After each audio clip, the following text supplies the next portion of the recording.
Where's it? All right, There, shut up. the cable guy. Oh, so we can... Shut up! Oh, sorry.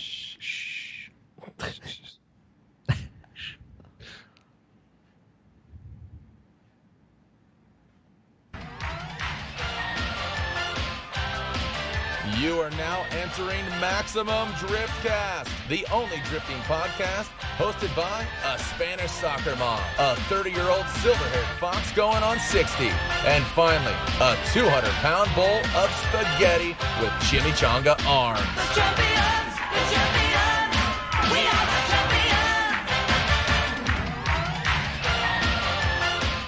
And it's another day.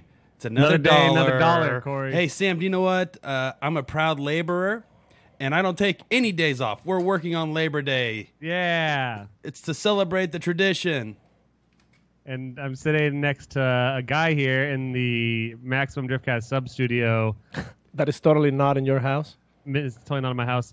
Mr. Larry Chen is in Venice with me. Larry, welcome. And but just don't touch it. Don't touch me yet. Hold on.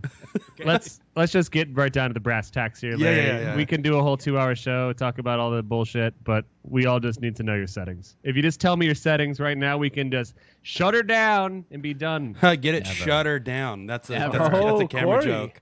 Shut her down. Good That's one. a camera joke. Why do you think I use tape on my cameras? He It's tapes so- up all the settings so you can't see. Yeah, it's so you can't see the settings. Just you. No one else. I'll tell everyone else about my settings. All right, but if not you. everyone just wants to ask when we get to the comments here, just find out about those settings. We got to figure it out why Larry's good at photos, and it's got to be the settings. That's the only reason. So we're gonna get to the bottom of this. Also, Larry and I are gonna be drinking this 40 of rosé. I want Larry to know how we do it in Venice because he's all inland. He's all inland like a You guys puss. are- Down here in Venice, we drink 40s of rosé, motherfucker. It's like I you guys grew are up down hard, here, so- but with refined. Well, Yeah, so Larry he apparently wanted grew up, some. Give it to him. He extended a hand. Just Larry. Sam. Okay, There you okay. go. Hold on, here we go. Larry's getting gangster. Oh boy, you guys are gonna be Oh, kissing here we by the end go. of the show today. Larry's gonna be sleeping on the couch. Yeah, you guys are gonna be making out here. That's in gonna no be time. a screenshot and display somewhere. You'll see. So apparently Larry grew up right down the road from here, and I drive by his high school on the day to work, on the way to work every day. Mm-hmm. And Larry, which gang were you in? The yellow gang. Whoa. Oh, nice. Yeah. Well, Sam, hold on. How high up the rankings did you actually go in the Yellow Gang? How high were you? That's a good question. I don't know. Okay, yeah. So he was just below his. Well, we got him because of his uncle, Jackie Chen. Oh yeah. Oh yeah. So And Jackie you're- Chen got him in My great uncle, the Kung Fu master. Mm-hmm. Hey. Oh, Paco's doing an accent. Get ready. Oh, here we go. Go Hey. ahead. Oh wait, no, Larry- actually, no. Oh. It's Jackie Chan here. It's Larry's uncle. What? Hey, Jackie, how you doing? Hello. Uncle Chen. Here on our. Yeah. No, I not don't like- like that. Not to mention, like, Larry reminded me of Larry was on our 15th episode. We looked it up, and we're almost 100 episodes later right now, which is kind of exciting. Larry was there very early on in this endeavor. Amazing. And Larry, maybe you want to ask Paco about the camera noises. Oh yeah. What does it sound like when I'm taking pictures? Yeah, Paco. it sounds like a. See, you seem to be doing that a little better than you were 2 years ago, Paco, where it sounded a little bit more like a racial slur that people would use against people of Larry's background. It was totally an accident. I swear. Like, it wasn't like I just wanted It's to had make 100 episodes to improve on that. Yeah, he said, Yeah. well, we've got a lot better. A lot has changed in 100 episodes, thankfully. But at its core, as we just heard due to the old Chinese man that walked into the room that wasn't Paco, we still have some sensitivity issues on the show that we need to work out. we haven't taken that sensitivity course that we were supposed to. Yeah. Yeah. Which, by the way, look at me. Yeah, Paco is, looking at for the audio-only listeners, Paco's in the control room right now. Triple B was tired of laboring, so he's taking a full day off, and sitting in Paco's seat is my old Lucky Cat, Happy Cat. What do you call those? Happy Lucky Cat or Cat. Lucky Cat? It's And a he's Lucky wearing Cat. a helmet. It says Maximum The arm Driftcast. doesn't work. The arm is not working. The arm is currently. actually stuck with a helmet. The helmet's a little too big. Gotcha. So that's actually Paco today. He's speaking Yeah. from underneath the mask. Yeah. He's actually just behind he's the not in the camera, control but he's room. nude, right? Yeah, Yeah. he's Yeah. very nude. He's the fully- most nude he can really be. Yep. So Larry has been with us on pretty much every big thing that Not only Maximum Driftcast has been doing, and even the big ones that I've been doing independently with Race Service and other people. But we were in Larry's on all Germany. the things, and we can't talk about most of them. But we can talk about Germany, right? Yeah, Because we were just there. in Germany recently, and I've been editing that video. what a Larry saw it. fun time. That What a was. good time. What a Yeah. wholesome time we had. I mean, talk about awesome. Just you remember going having to that- the Nürburgring to ourselves? Do you remember that whorehouse in Frankfurt? Larry. Give me that rosé. Yeah. pass. Puff pass, baby. You know how the rules go, Larry. Not Larry, only- you had your biggest thing I think lately that everyone wants to talk about is you left Speedhunters and now you're begging everyone for money because you don't have a job anymore. Yeah. Yeah. So since I left Speedhunters, I am just out on the streets. Yeah, that's that's- actually why I'm here. That's why he's here. He's looking for a handout. Can I crash on your couch? Yeah, but everyone thought that you were that was a major part of your life and your career and a major part of building up your life and your job. But you are more than Speedhunters. It's so weird to me that some people even think that I've started Speedhunters, which like all this stuff came out after I left. I was like, wait, what's going to happen now with Speedhunters? Because you started it. Yeah. It was just part of my job. One of the things that I did, Speedhunters was just one of my clients. And it was honestly about just 5% of what I normally do.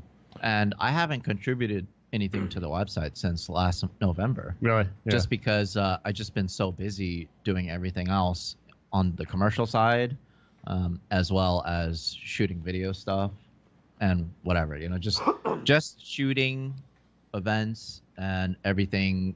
I just don't have time to sit down and write an article every single day anymore. Right. And Yeah. you've also, I think you probably filled in a lot of that time that you were doing that. Now you're doing these Hoonigan vlog videos, which are really cool and exciting that we get to see. Yeah, it's kind of interesting because I've realized that a lot of times people are more interested on how I get the photos. And your settings. And Yeah. my settings. Yeah. See, I make sure to blur out. Do you Oh, really? yeah, I saw censored. It's some all of your censored. settings recently.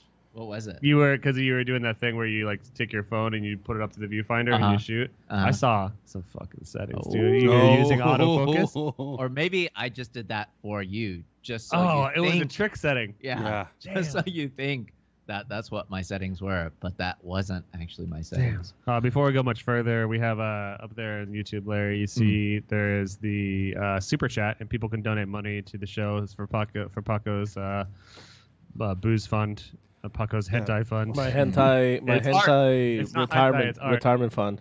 and people can ask stuff. And Brooks Church, do you know mustache? Oh Team yeah, Rowdy? yeah. Brooks says he wants to hear a solid Thundercats ho yell. You know Thundercats ho? You know what? That's just a little bit out of my time Okay, I'm gonna back up from the mic a little frame. All right, go ahead, Sam.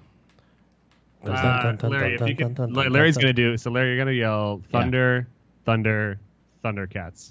Okay. I just yell it. Well, you go increasingly louder. So go thunder, thunder, Thundercats. Do that.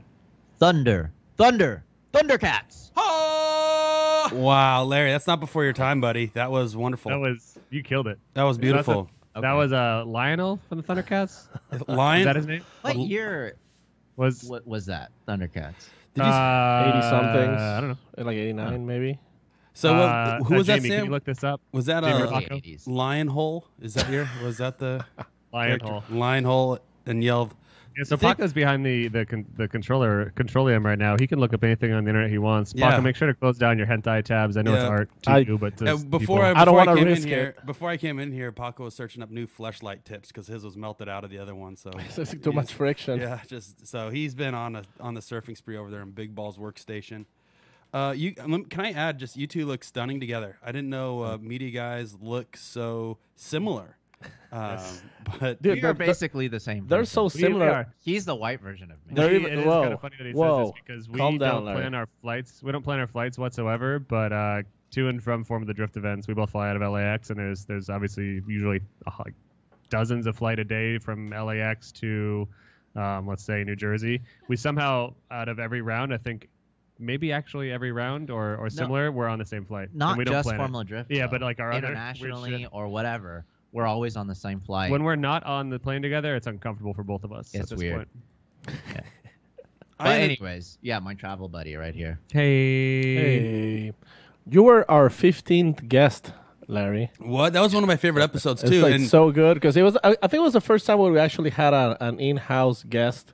We were all together in the same room, and Yeah. And that's funny. That's why I insisted to be in house this time. yep. You drove 40 miles, That was so instead of 400 400 miles. You drove Yeah. 40 miles out to my place. You know, to my new house. yeah, it's his new stomping ground, Oh, Sam, because cool. he's Where out of a I'm job and now. yeah, we he's got just- bunk beds. It's gonna be sick. How can you afford a house if you have no job, Larry? That doesn't. Well, make he's any staying sense. with Sam. He's at He's, my he's house. We got freeloading bunk off beds. Sam right now. Ah, So okay. it's- It all makes sense now. yeah, it's all coming back around. Yeah, So- 115 episodes. Mhm. It's crazy to see how far you guys have come. I love watching whenever it's live. I love tuning in, and Uh-huh. it's just awesome that you guys. It's like the Drift News. I already now, said you can right? sleep on my couch, Larry. You don't have to.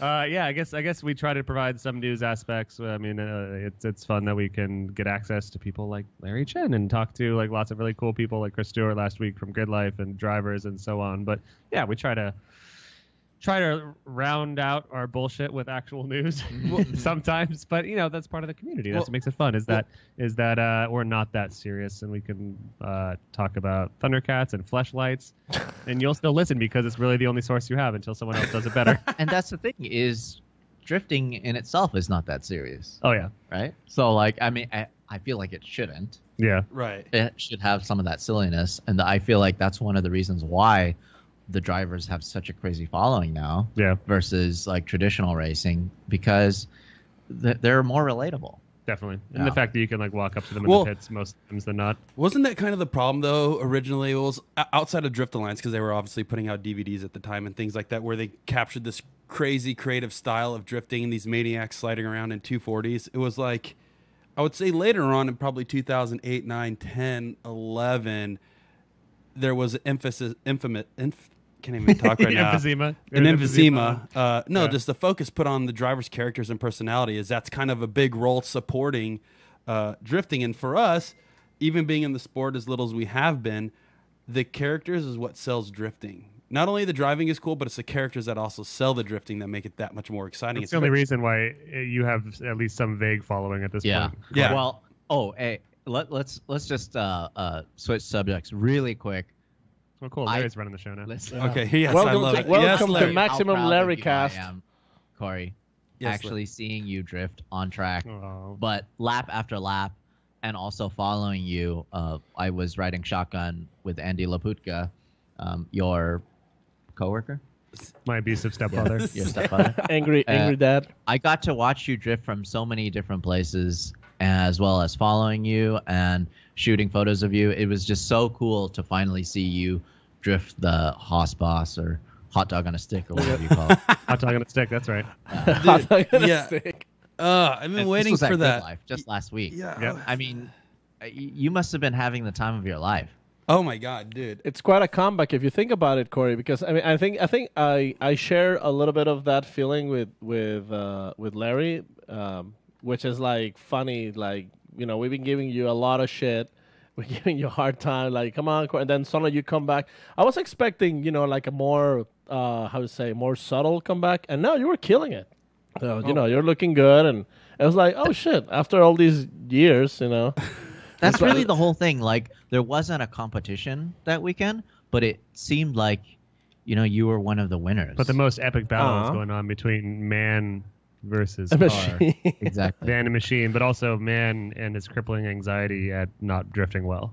It's just That's- so cool to see. As he lap after lap got better at not being afraid of driving his car. Yeah, no, I think there was so many different, I don't know, so many different emotions or feelings because it was something obviously that's been 3 years now, and especially that article that you guys did, you and Lewis did for Hoonigans, that kind of explained the story really well as far as like, hey man, Hoonigans. like this is The something, this is something that we've been working on for 3 or 4 years now, and we've done everything, and like. I still consider myself a privateer, absolutely a privateer, because I do this with my friends still. I do this with people that want to help, and I don't have a full-time crew with me. It's just this is what I'm doing on my own. And so I think just going through all that, obviously if I had all the money in the world, it would have been a lot easier, because everybody's like, well, hey man, why don't you just throw an engine out there and go make it to St. Louis, or why don't you go make, and it's like, sorry man, I don't have, like, we're still a small team to begin with, and especially after 3 years, it gets harder because people start kind of giving up on the idea of like, oh, he's never going to do anything anyways. It's been 2 years. It's been a year and a half. Why are we going to help this?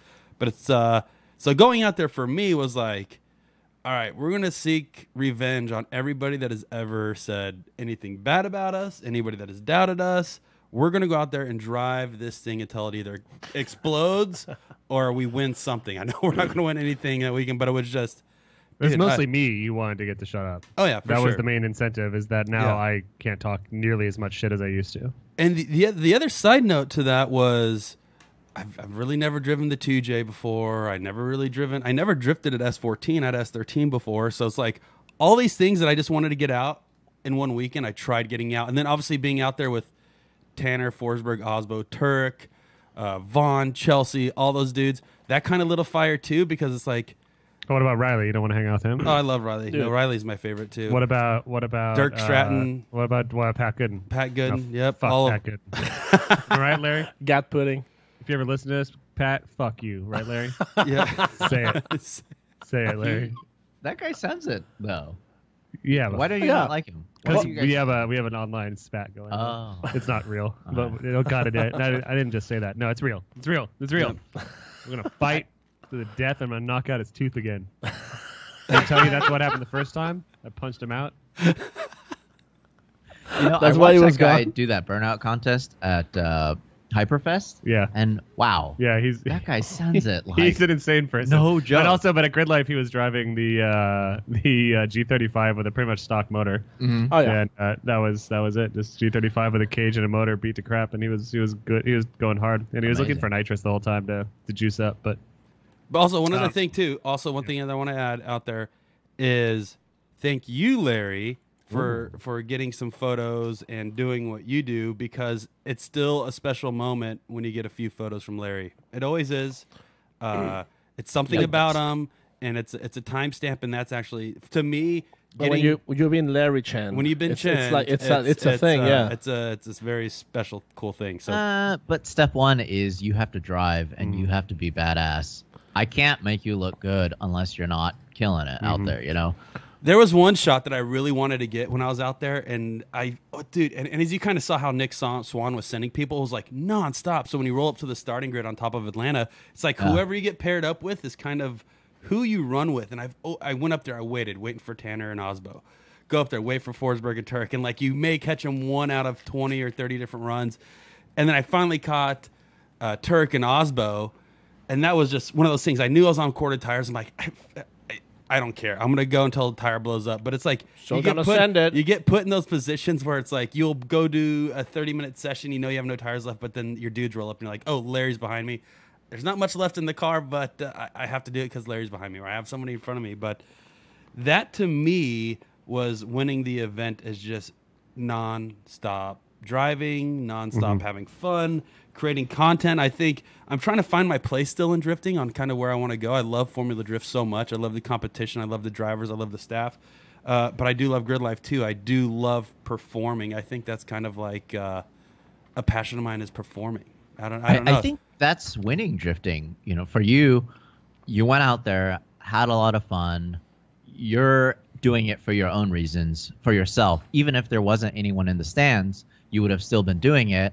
But the fact that it was packed just made it even that much better. Plus the light was good. Everything was right. I mean, to the point where we couldn't actually see you guys come through because there was so much tire smoke. And I was mad because I was like, stop sending the cars, guys, because we can't even see the cars. Yeah, you guys are just burning out so much. I was just looking at Larry's photo of you, Corey. I don't know if you kind of see it on that one at all, but the one that's on Corey's grams recently here, and like the bullet is full of smoke there. Yeah. Let me try everything behind you. Let me try to get one real quick. I can't wait for that again. Soon. Larry, what was your favorite photo of Gridlife? Have you gone through them all?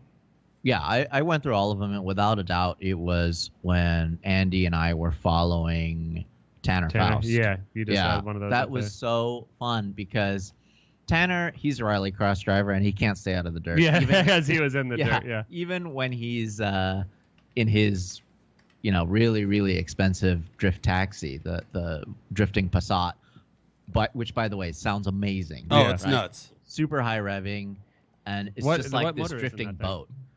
It's a LS, but like the way that they built it with the I call them noodles. Yep. The headers, they look like noodles. Yeah, right. I mean, they're unequal length. and they're just made so well, and it just sounds so good, like a. I think that was Ferrari, like a drifting that Ferrari. was a whole purpose. That was the whole purpose of that exhaust, right? To make it sound not like an LS. Well, everything was equal length header, crazy contraption. It just sounds so refined. I mean, I can tell pretty much whichever drift car is coming down the pipe, I can tell what's coming due to the sound of it. Just being around them so much. Like you can tell when Vaughn's coming. And that's honestly so being on Vaughn's team, that was one of the ways that I actually could always know when Vaughn was coming because of the sound of his car. But then Chelsea showed up and then blew that for me. But then I'd also shoot Chelsea, of course, to get whatever shots, whatever. I would sometimes mistake Matt Kaufman for Vaughn. Yes, that has happened multiple times, especially with the old motor setup. But now the new one sounds a little bit different, but definitely still sounds way different than the LS's. And I could tell immediately when Vaughn's coming around the corner. Isn't that crazy that you guys like literally like prepare to whoever is coming depending on the kind of sound that you're listening, and you like unconsciously probably make different adjustments for here comes Vaughn. I know he's gonna try to do this. Yeah, just from the soul engine. I don't know how sound. it is with you. Sorry to cut you off. No, but no, go. I get nervous when it's like one of my guys that I know I have you can't to fuck get. it up. No matter what, even to this day, I get nervous. I'm like, maybe I should go from 80th to 100. I mean, these custom settings, dog. No, because you don't want to. Because he's talking about blurring the photo for all the photo nerds out there. Because if you're shooting the lower like shutter speed, you get a cooler chance of like panning blur, but you also risk being out of focus across the entire frame. I mean, there's just so many factors, right? So I get nervous, but on top of that, you want to talk about crazy, Paco. I know it's probably the same way with you, but I can tell what tire it is based on the smell of the tire. Oh yeah, I don't know that one. That's crazy. Well, that's a Larry power. Some of them are very, very, I very feel like specific. the Achilles I can smell differently. Maybe the Achilles tire smoke tastes different. The Achilles, Falcon, and Nexon, they have a different smell. And here's the thing: is there's ones that just smell absolutely terrible. Ooh. That I've smelled. Just maybe some off brands. Yeah. They're just completely different. They just use a different kind of. Who's rubber. got the best smelling tires? The most classic, the most quintessential like tire smell, like the same smell that I feel like you would smell when you're on the freeway when someone locks up their brakes. Yeah, I feel like that's like the Falcon tire smell. Okay. Because it's very. Well, their scientists have engineered it to smell just like that old fear of death when you lock. They up also your tires added very hot women pheromones to their composite to Very get you hot women excited. pheromones. Yeah, it's like a French thing. It's registered. Yeah. Before we move on, we got a couple more super chat questions here. Aaron Quilas, very important question. Will Larry shoot me in the nudes? Have you ever done nudes? no. And would you shoot Aaron? Not intentionally. I've shot so many people naked by accident. What do you mean by accident? I mean, whether Like through their windows that while they're was sleeping, or either what? paparazzi or whatever. Like, there's just so many on the side of the road. Because I have a funny story, and I don't know if I should tell it. Yes, you should. Yes, you absolutely But should. before you tell us, let me put you in a situation. I'm going to put you in a scenario, and you tell me if you take a picture of it. This should be a segment called "Should you take a picture of it or not?" Okay. New segment. New segment. Should you take a picture of it or not? All right. So let's start off with myself. All right. So I'm out there, right? We were at Gridlife, and I see you taking pictures with Andy, and you pull up to my pits, and I open my door, and I fling my leg open, and one of my sack pieces fall out. One of your sacks falls out. Just You've got a couple the side sacks. sack falls out, and your camera's out. Do you shoot it or do you not? Well, I shoot it for myself. Yeah. And also, so I could show it to you later, and we can talk about it. Yeah. Okay, good. All right, Sam, do you have a question for Larry if you shoot it or not? Yeah. Let's say that like you get back to the hotel room, you're about to retire for the night, and like you're walking to your room, but you like see a door is cracked open, and you hear a bunch of like guttural male like weird noises, you know. And you decide like your curiosity gets the best of you, and you're like, what is this? And like you got your camera, you're ready just to see because you're curious and you don't want to miss whatever's happening. As any good speed hunter, or Larry Hunter, whatever you want to call yourself now. And you pop open the door, and it's the three of us, and we're engaged in a triple 69 cartwheel, 696. And I happen to have my camera. Your camera's out ready on perfect settings. With a flash and everything. Yeah. You got strobes over your shoulders. You're like that one guy in the photos you've seen that has like the two strobes popping over his shoulder with softboxes on them. Why not? Yeah. Do you shoot it? Get that shot. You shoot it? I would be pretty upset if I didn't get that. Yeah, I think everyone is going to be upset just thinking about it right now. Just all right. Here's another one. This is going to be a private Larry. Yeah. Do you shoot it or not? All right. This one, everyone who's listening, please take your headphones off, turn your car radio down. We're going to ask Larry a really private question. Do you shoot it or not? This is more of a personal Larry. Cell phone Larry. This is cell phone photo Larry. Please stop listening, everyone. All right. So I really like this. So Larry, okay. You spend a long day at the track, right? You eat so much delicious track food. You eat the corn dogs. You have Indian fry bread. You have curly fries with ranch dressing, right? You go. I know what Larry eats. You eat carrots too. You eat a lot of carrots. Oh yeah, I gotta watch for my eyes. Right. So now I'm going to cell phone Larry. So cell phone Larry goes home or goes back to the hotel, his sweet, beautiful hotel, and he feels a little rumble in the Bronx. Okay. You sit down and you give birth to a beautiful Lincoln log. Does cell phone Larry take a picture and send it to his friends? Ask for congratulations. So that's a very good question. Yeah. Because thing is, a lot of times when we're working, we just don't have a choice. We just when you gotta go, you gotta go. You gotta take a photo. Right? And I am shooting so much outdoors, whether I'm chasing the Baja 1000 or if I'm shooting any off-road race or Pikes Peak, whatever. King of the Hammers. I just have to go, you know? Yeah. And that's part of my job is going when there's crazy race cars going by. And sometimes the light just hits it right. Yeah. And you want to take a picture and you want to show your friends. And you got to shit your pants. Yeah. It happens. Oh, you're saying like when the light hits right on the poo, you took on the bush. Well, the challenge would be to get a race car in the background, right? Yeah, that would be the challenge. Like I can just picture you this next year at King of the Hammer is just gonna like shit on a rock. You just have to plan out your elevation and all that good stuff. Yeah, no, you're at Pikes Peak and here comes Ken coming around the corner for like Pikes Peak 2.5 video, and you know you're gonna take a picture of your shit in the foreground. Well, the thing is, Sam, it's a thing. It's a form of bonding with your male companions. This is and it also shows dominance. Yeah. Right. So it's it's a good way to dominate your friends. Yeah. Let them know who's in charge. So Larry, that was a really proud moment for me actually when we were in Germany and I had Vaughn's Mustang. I was driving around and you took a shit in the Mustang? That was you? Yeah. He was so angry at whoever did that. I left it in the passenger seat. No. He was so angry. I just needed to go. Yeah. So it was the craziest thing. We had the entire track, entire Nordschleife to ourselves. Nordschleife. I parked that car in the middle of the track, and I used the porta potty at the Yokohama Bridge. That is awesome. Yep.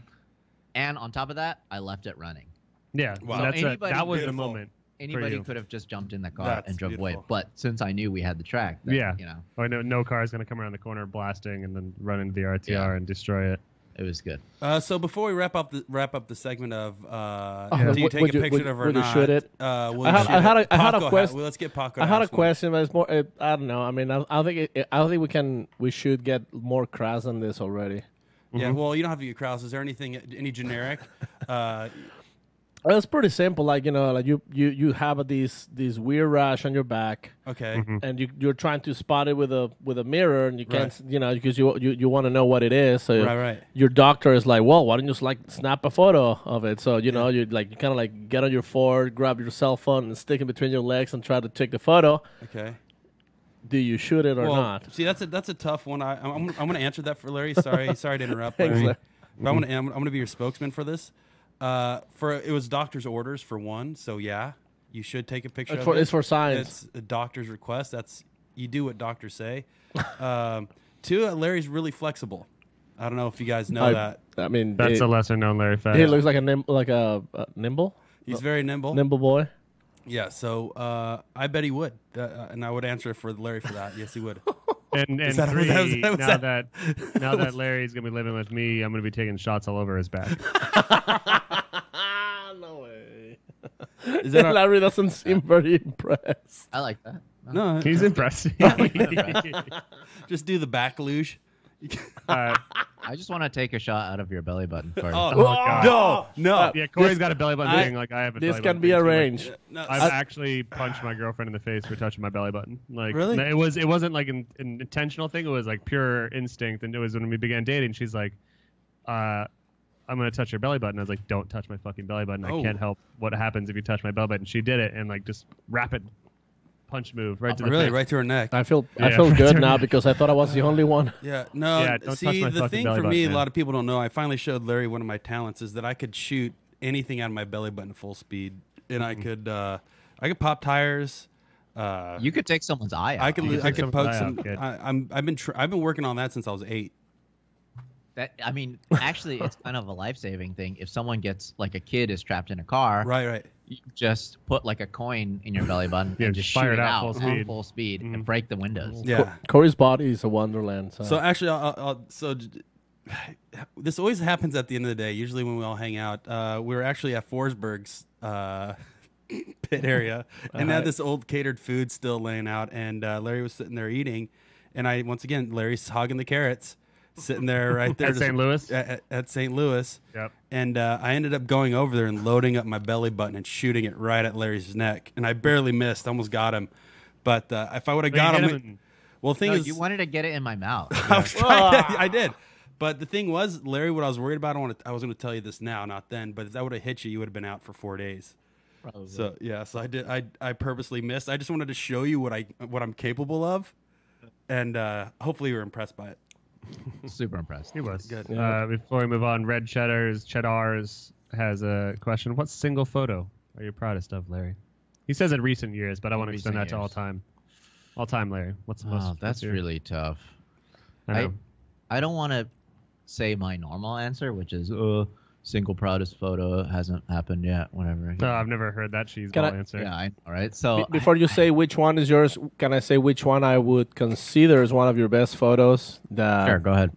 Mad Mike Mike's got with, Bill or something. no, with the helicopter shoot. It was Mm. that the one that you got. I think it's like a chase camera, helicopters in the background. You're like very close, low down. Was that the hill climb one? No, that The helicopters in the background? I think That's it's- someone else's shot. Paco's playing No. thing about Grand Theft Auto. You know what? Sorry, no. I mean the helicopter is. I don't know if that it's- was Larry. It's the same video for the helicopter. I believe. Yeah, that wasn't me. That Yeah, was the guy Larry. on the internet. No, hold Paco. on. Okay, hold on. Paco- oh, boy. Listen. Oh boy. Somebody Oh, even boy. made prints, like unauthorized prints of that photo. That wasn't Larry's. Wait, yes, it was because even Larry was like, "Hey, that's my photo. You're not supposed to make print of What that driver photo." was this? Mad Mike. Mad Mike doing. Can you that find hill it real climb. quick? Yeah, Fi- I'll Yeah, find it yeah, real yeah. quick. So give me 1 second. Let me just see. Larry, I hope he's wrong, Larry. So you could be like, can't wait to- I I think can't Larry wait. is wrong. I can't All right, well, wait. Larry, while he's looking it up, what's your proudest photo that isn't some cheese dick answer of I haven't taken it yet? That one is pretty good. I The think one that he's talking That's about. Larry's that you most didn't popular take. one I right didn't there. take. That's Larry's most No, popular one. I have done one of Mad Mike, and we were chasing him in an Yep. E46 M3, and that was with a very, very consumer camera. It was a T2i Rebel, and It's all about the settings, though. yeah, it's about the settings, which I will never tell you. You know what? I And mean, it's you just the you right might time, right moment. Yeah. But it's actually really hard for me to think back on that, because I really am just thinking forward. Because the things that I've shot, yeah, people consume them. There's no helicopters in that be. Yeah, shot. my bad. Okay, so it was. Oh, that shot. Yeah. Yeah. That's the most famous iconic Larry shot. shot. That's the of one I was Jamie. thinking about. Yeah. Yeah, I'm sorry. It wasn't about that. It wasn't from that shot. My bad. But yeah, to me, this is like. That's one of Your the introduction more card. Just- popular ones. So Yeah. if you want to look at how dated that photo is, look, there's a contour camera. Do you remember contour camera? Yep. Yes, I do. There's a contour camera hooked up to the wing. You see that? Yeah. So I shot that in Let's see that real quick. 2012. Wow. And that was with the T2i and the hood of- T2i with a consumer camera, consumer lens, 10 Graduated- to 22, Graduated ND. with just a no, that was just with. Oh a yeah, there's the circular contour Polaroid. camera hanging right off the On the back. wing. Yep, on the wing Yeah. you see it. But it's just one of those things like that just goes to show, you don't really need the best equipment. Yeah, T2Y and a 10 to 22. I've got a 10 to 22 actually sitting in my safe. I need to sell. So, No one hey, wants one. For us And non, for, T2Y is like $600 nowadays. So yeah, I was gonna ask you, even- for us non-camera guys, way less than what's $600. cost on that rig setup that you shot that photo with? At the time, I think total $1,000. See, but Wow. here's that's here's, chump change for us, Larry. We're rich now. here's, that's- here's the thing, Larry. I think That's chump change in camera I think terms, that for sure. photo in particular is exactly why a lot of people thought you started Speedhunters, because those are the kind of photos that they weren't common. Like you wouldn't see these kind of like very close chase cam, wide angle, but also like the settings on the photos were Also awesome. The settings. contrast is very dramatic. Well, most of it's photoshopped and fake. Yeah, I was That's what gonna you say, gotta how know much about time do you Larry. spend on Photoshop? It's got Lightroom, Corey. None of those clouds were real. Larry's a big faker. Is what it comes down to it. Oh yeah. No, Larry's got journalistic integrity. I don't think he photoshops anything. Well, I mean, I try to fix my mistakes. What do you mean by which that? I make quite a few mistakes. Like when Do you you- sneeze on your lens and it's covered in sneeze marks. Do you say sorry? when I accidentally, drop a Cheeto or something. Yeah, you put your finger in front inside of of my. Most of sensor. Larry's shots, like you're lucky to get a shot like that where Larry's hand isn't directly in front of the lens, Mm. because most of the time it's just like you see him shooting with that gigantic holding lens, and that he's just like thing. click, click, thing. click, click, click. He's like, dang it, Wait, there's a well, how's spider that, on my lens. how's that It's not a camera spider, again, it's his Sam? hand. What did the camera sound like, Sam? It sounded like I think you know all the terrible Don't things I can say. it. I'm not gonna do it. I was gonna I'll- use one of the more I'll- derogatory terms for a Mexican, but I decided not to. I'll do it at the end of the show. How about that? All right, that'll be good. If everyone just wants to take off their earmuffs again, we could do one. We have another question here from Georgy Kalashnikov. In Ooh. Russia, we have a lot of respect for your work. Will you attend the RDSGP? PS. Thanks for the Instagram Eurofighter pic from IG. I have that as my wallpaper since Atlanta. Psych Bliat. That was a pretty Yeah, good I accent. like That was Like, great, ah. Sam. Sikabliata. How'd I do, Georgie? I love shooting in Russia. I've shot WTCC before in Russia, but I've never shot drifting in Russia, and that's one of the things that I want to do. I actually hit up Chris Stapps about maybe trying to cover one of those rounds next year. Well, that's Latvia. The Russians don't own No, Latvia I know, but anymore. he goes. I know, I'm He kidding. competes in Yeah. Russia. Anyways, yeah, it'll be really cool to shoot in Russia. The builds out there are super cool, and they're just so super unique, and they're different. And I mean, like a lot of Russians, they don't like Ladas, or I think a lot of people, they think they're bad. I don't know. They're not tuner cars. But when I was in Russia shooting, it was actually cool to see these cars that I've never seen before, and then they have their own take on, tuner culture. Yeah. It's very, Like it's on a very Lada. crazy because that Lada, it's probably one of the most popular Russian cars. They're very affordable. They're boxy. They're like the most Soviet car ever, and they Yeah, and- actually fix them up pretty badass. Like That's what I'm talking about. And like it kind of reminds me of like the whole Datsun 510 thing. There's nothing special about that car, the Datsun. I mean, it's just a box, right? Mhm. But there's It's a such a stylish following and people like it, and it's just a good looking car in general, like a good tuner car. They don't make much power, but that's not the point, It's just a good car to start with. Yeah. It drives great, and I feel like when I see someone modifying their Lada, it's the coolest thing to me, really. And how do you spell that? Lada? LADA. Lada. Yeah. Lada. Well, I just one of my captions was a whole lot of Ladas. Oh, that's a. I see why Speedhunters fired you. Yeah. So, so now that we're talking about Russia and traveling, you do a lot of traveling, a lot of it. Mhm. How do you get used to it? I never get used to it. And this is actually one of the things I wanted to talk to you about, Sam. Oh, thanks, Larry. That you did that post a while back that I bring up pretty often when we're talking. Yeah. This post, it's talking about Anthony Bourdain when he passed away or when he ended his own life. And it is super touching, super long. And I was actually reading it as I was about to take off on a flight. And I replied to you. And like as we were taking off, my reply didn't send. Oh. So I had the whole flight to think about it. Damn. And Nice. it's something that I think about all the time. Yeah. Just what you wrote and just that whole Nice, man. thing. That's Like, cool. not a lot of people understand that that's honestly the hardest part of our job. Definitely.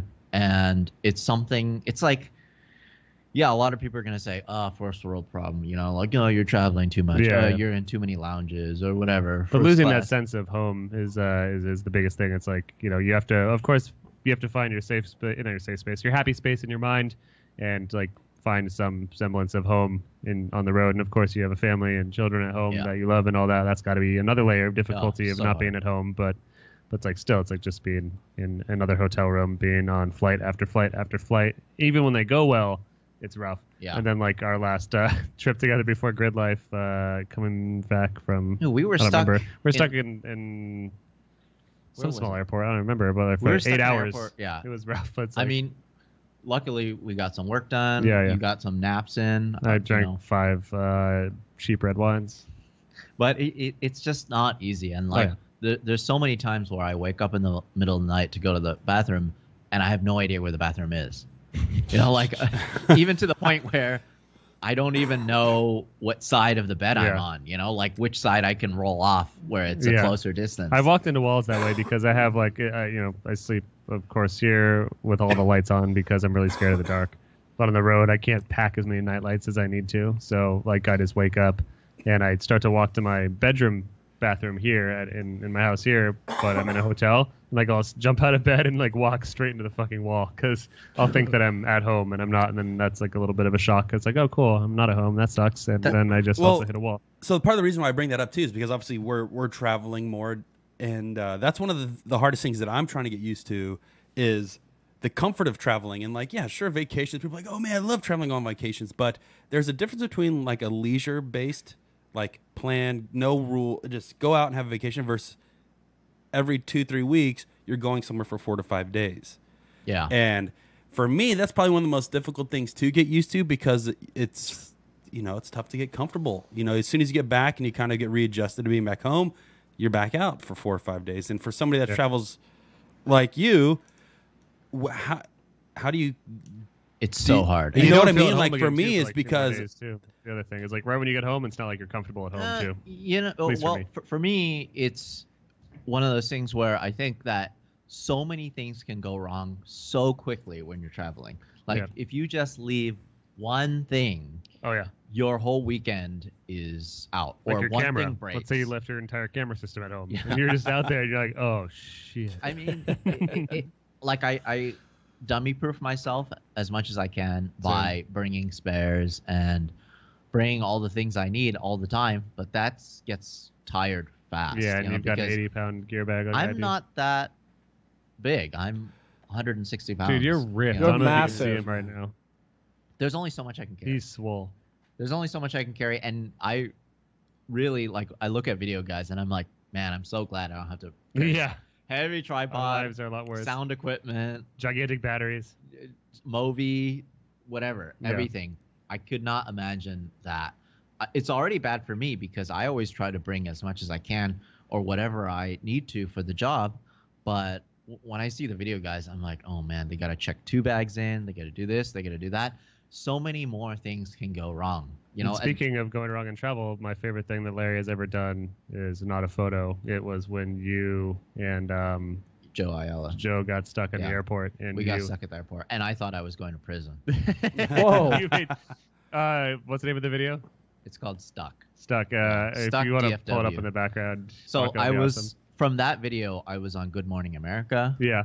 I was on whatever Huffington Post. Everything, every website, you know, and Because it was That- such relatable content for There it everyone. is. it blew up when we were at FD New Jersey In and 2011. I remember. I remember I this. was on the call with the DFW CEO or PR guy, whatever, Yeah. when I was in the car with Joe, and then Jared was knocking at the window like, what's going on? Like, are you guys going to prison? What's going on? He was so interested in what was going on. But it's crazy. This thing, I could not believe how viral this thing went. Yeah. Well, the shots are so good too, because it's like you had all night in the airport, of course, so you got time to plan out this whole story in this video. And my favorite shot, like that's a cool shot. best shot My is the favorite escalator. shot is when we The guy cleaning in the drive background. the cleaning lady to drive in front of, to push her cart in front of the camera. We're like, please, just do it for us, Yeah. please. You know, like, because we're trying to plan out every single shot. As good as we can. How do you guys didn't get kicked out of it? Yeah, Like but this you're is just like saying the CEO wasn't even mad, right? Yeah, he liked it, and his brother or someone is a filmmaker, and they really appreciated like a lot of the shots. See, like that shot is so good. Like I love Wow. that shot. That the car went We by. asked her so many times to do it, and she wouldn't do it. And we're Really? like, please, can you please just? Yeah, it's just crazy. So, That's what blows my mind the most, though, is you walk back into the kitchen. I walk by this restaurant every time I fly through DFW, and I Yeah. just think, oh my god, I can't believe we did that. Was So that you you? just walk behind the bar and pour yourself a Sunday glass Yeah. with beer in Yeah. it. Is that you and Yeah. Joe? Yeah, it's me and Joe. Joe The fact- Ayala from Tandem of Die.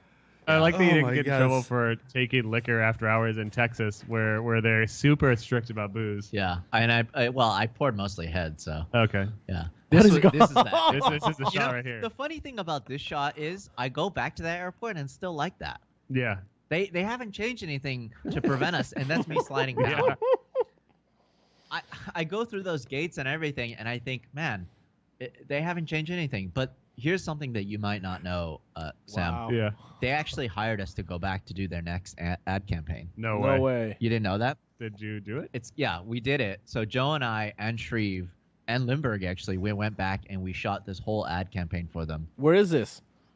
You just type in stuck to DFW. Wow, Larry, that is awesome. Oh, dude. it's so stupid. It's the dumbest thing. I mean, like, we sold out so good.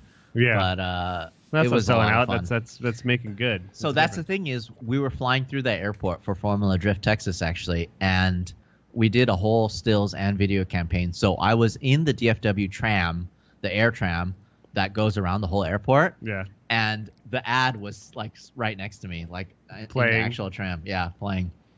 There was a couple videos, but this is just one of them. Hey. What? This is showing like we're basically showing the new parking lot that they did. Wait. Yeah. That, And it's just showing that it has a bunch of parking spaces or whatever. But we did the whole Damn, ad look and at it ran Joe. through the airport. oh, so fly. It's just That's so a great stupid. shot right there. That's not stupid. It's great, man. It's It's super great fun. that it's But great that what Driftcast it- made good. What this is you know, this is creative minds, boredom's just running free, and it also shows how capable a lot of these guys are that are in the sports, that are just young, interested videographers, can create something like this. And usually the most random stuff, and this is something that Sam and I could talk on, is sometimes the most random stuff could turn into some of the biggest projects. And this is just two creative minds running It's just wild. so stupid.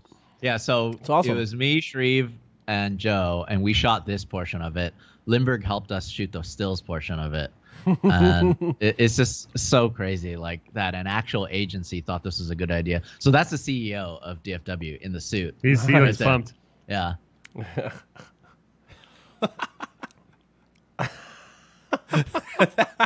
It's just so Why would they stupid. didn't know these He like gives us the existed? approval to like wreak havoc in the airport, Alright. you know? Yeah. Yeah. So this is just one of the videos, and we actually shot 4 videos. Yeah, but it's a cool great. example of just the opportunity that arose because you guys saw something and then you decided to do something for fun and Yeah, for free. Yeah, and it jumped out. of And it. that's the thing is, a lot of the people that were stuck with us, they all got hotel rooms yeah. or other flights. Like they rushed to get their. And you guys were flights like, we're gonna raw dog this. yeah, we're like, we were just so depressed because we wanted to go home. That's Yeah. that whole being away from home for so long. All you want to do is get home, no matter what. Oh, yeah. In fact, my partner Louis Yo, he's stuck right now. Are you guys married already? In Chicago. Really? Oh, Yeah, because of no. a bad weather. Weather. Yeah. Yeah, and like we've been texting back and forth on flight options and whatever. So he was actually at the off-road Crandon Off-Road International Raceway for the Off-Road World Championships, and he's stuck just because of weather or whatever. You just never know. Like one Yeah. thing can really ruin everything. It really sucks going home, getting stuck, because it's like one thing if you get stuck going there because hopefully the shoot isn't until the next day and you can make up that time, but at least you're at home. Can But it's you, another thing like when you're in another state and you expect to be home already and then you have to leave again the next day, let's say that next afternoon, and then you just learn more or less that you get 0 home time now. It's so frustrating. Can you give us a story that was one of your worst stucks, Larry? I know Corey's worst dog was like a couple weeks ago here in the bathroom. Yep. Yeah, that's That pretty was bad. all stuck. I mean, I've had some pretty bad ones, but that one I guess was the worst one, but it came out pretty good, right? Right. Yeah. I mean, you were there all night, right? But like, You eventually got on a flight. Yeah.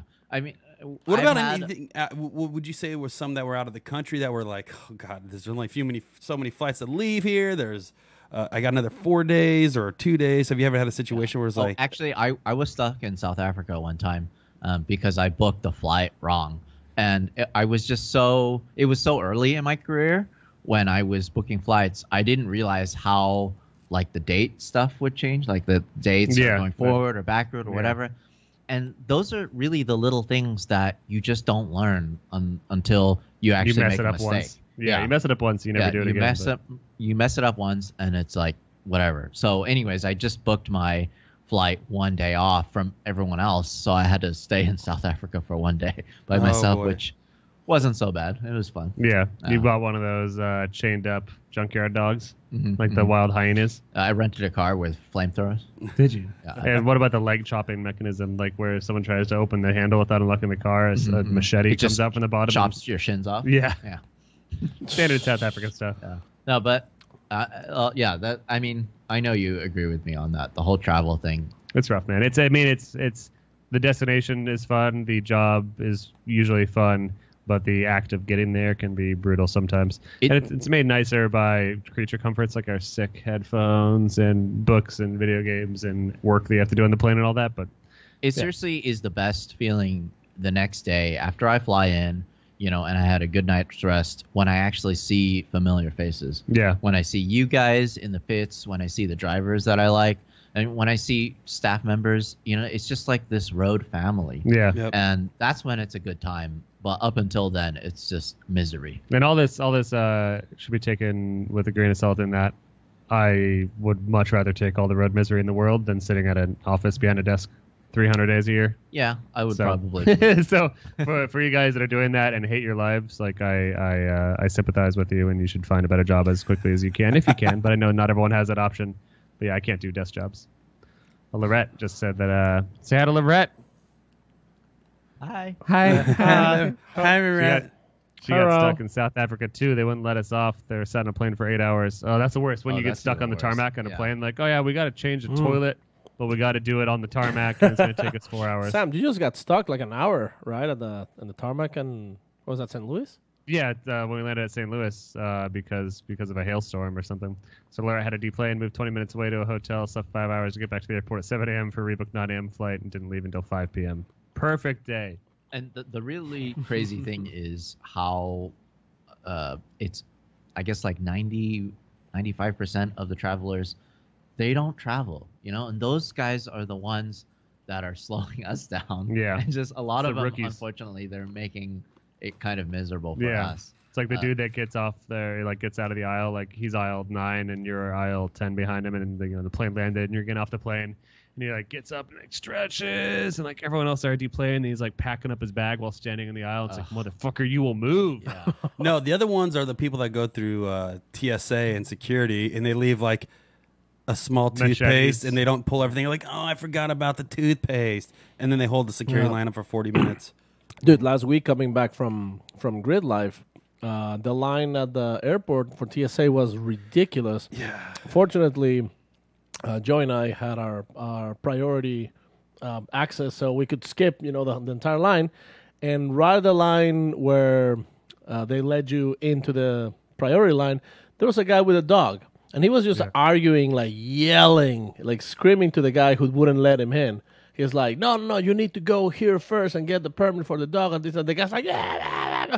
I was like, can we just like go, please? He's going to travel probably twice a year. bad. Yeah. Atlanta is always a mess. Orlando is usually terrible because of all the theme park travelers. So it's just a bunch of families with young kids, and that's messy as hell. It's tough. But for travel tips, get pre-check out there. Get pre-checked if you don't already. Then get some sort of priority with some airline. Hopefully, just keep on flying the same airlines. That way, you have some chance. Somebody's playing outside. What is that? Somebody's playing a cowbell. right Okay. right outside of our door. All right. What's All right, going on? cool. Should you boys go investigate? It's the Blair Witch. All right. So what should we talk about? So one thing that we should definitely bring up is the fact that this year we have been trying to enable a bunch of young filmmakers, and not to be young, but less experienced filmmakers and photographers by getting them into the doors at FD, giving them the opportunity that I had many years ago when I first got into the doors at FD with Hooniverse, the dude, Jeff Glucker, that helped me out. Like, we're vouching for them and getting them in the doors at FD. So we're getting like 3 to 5 photographers some rounds to just go out there and get their first shots of drift cars drifting.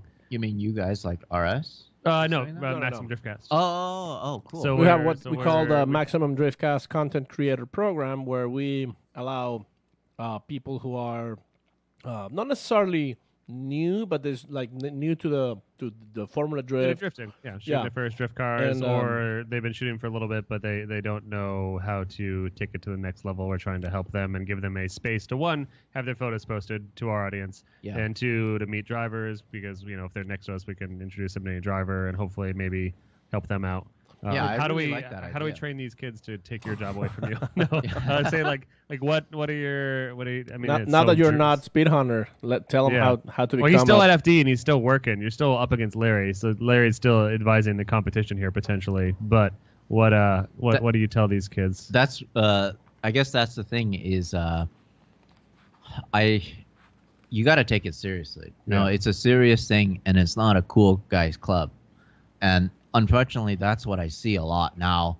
And I'm not talking about FD. I'm just talking about media in general. Mhm. A lot of people, they get in, they're like, yeah, okay, I made it. Time to hanging shoot. out, Yep. going to eat.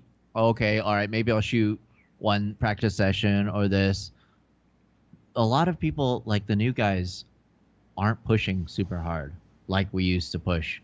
But I also see the guys that do push hard and they stand out. And I want to be their friends, I want to have them get better photos than I can get, because we push ourselves. That's the thing is, that's who inspires me, my peers.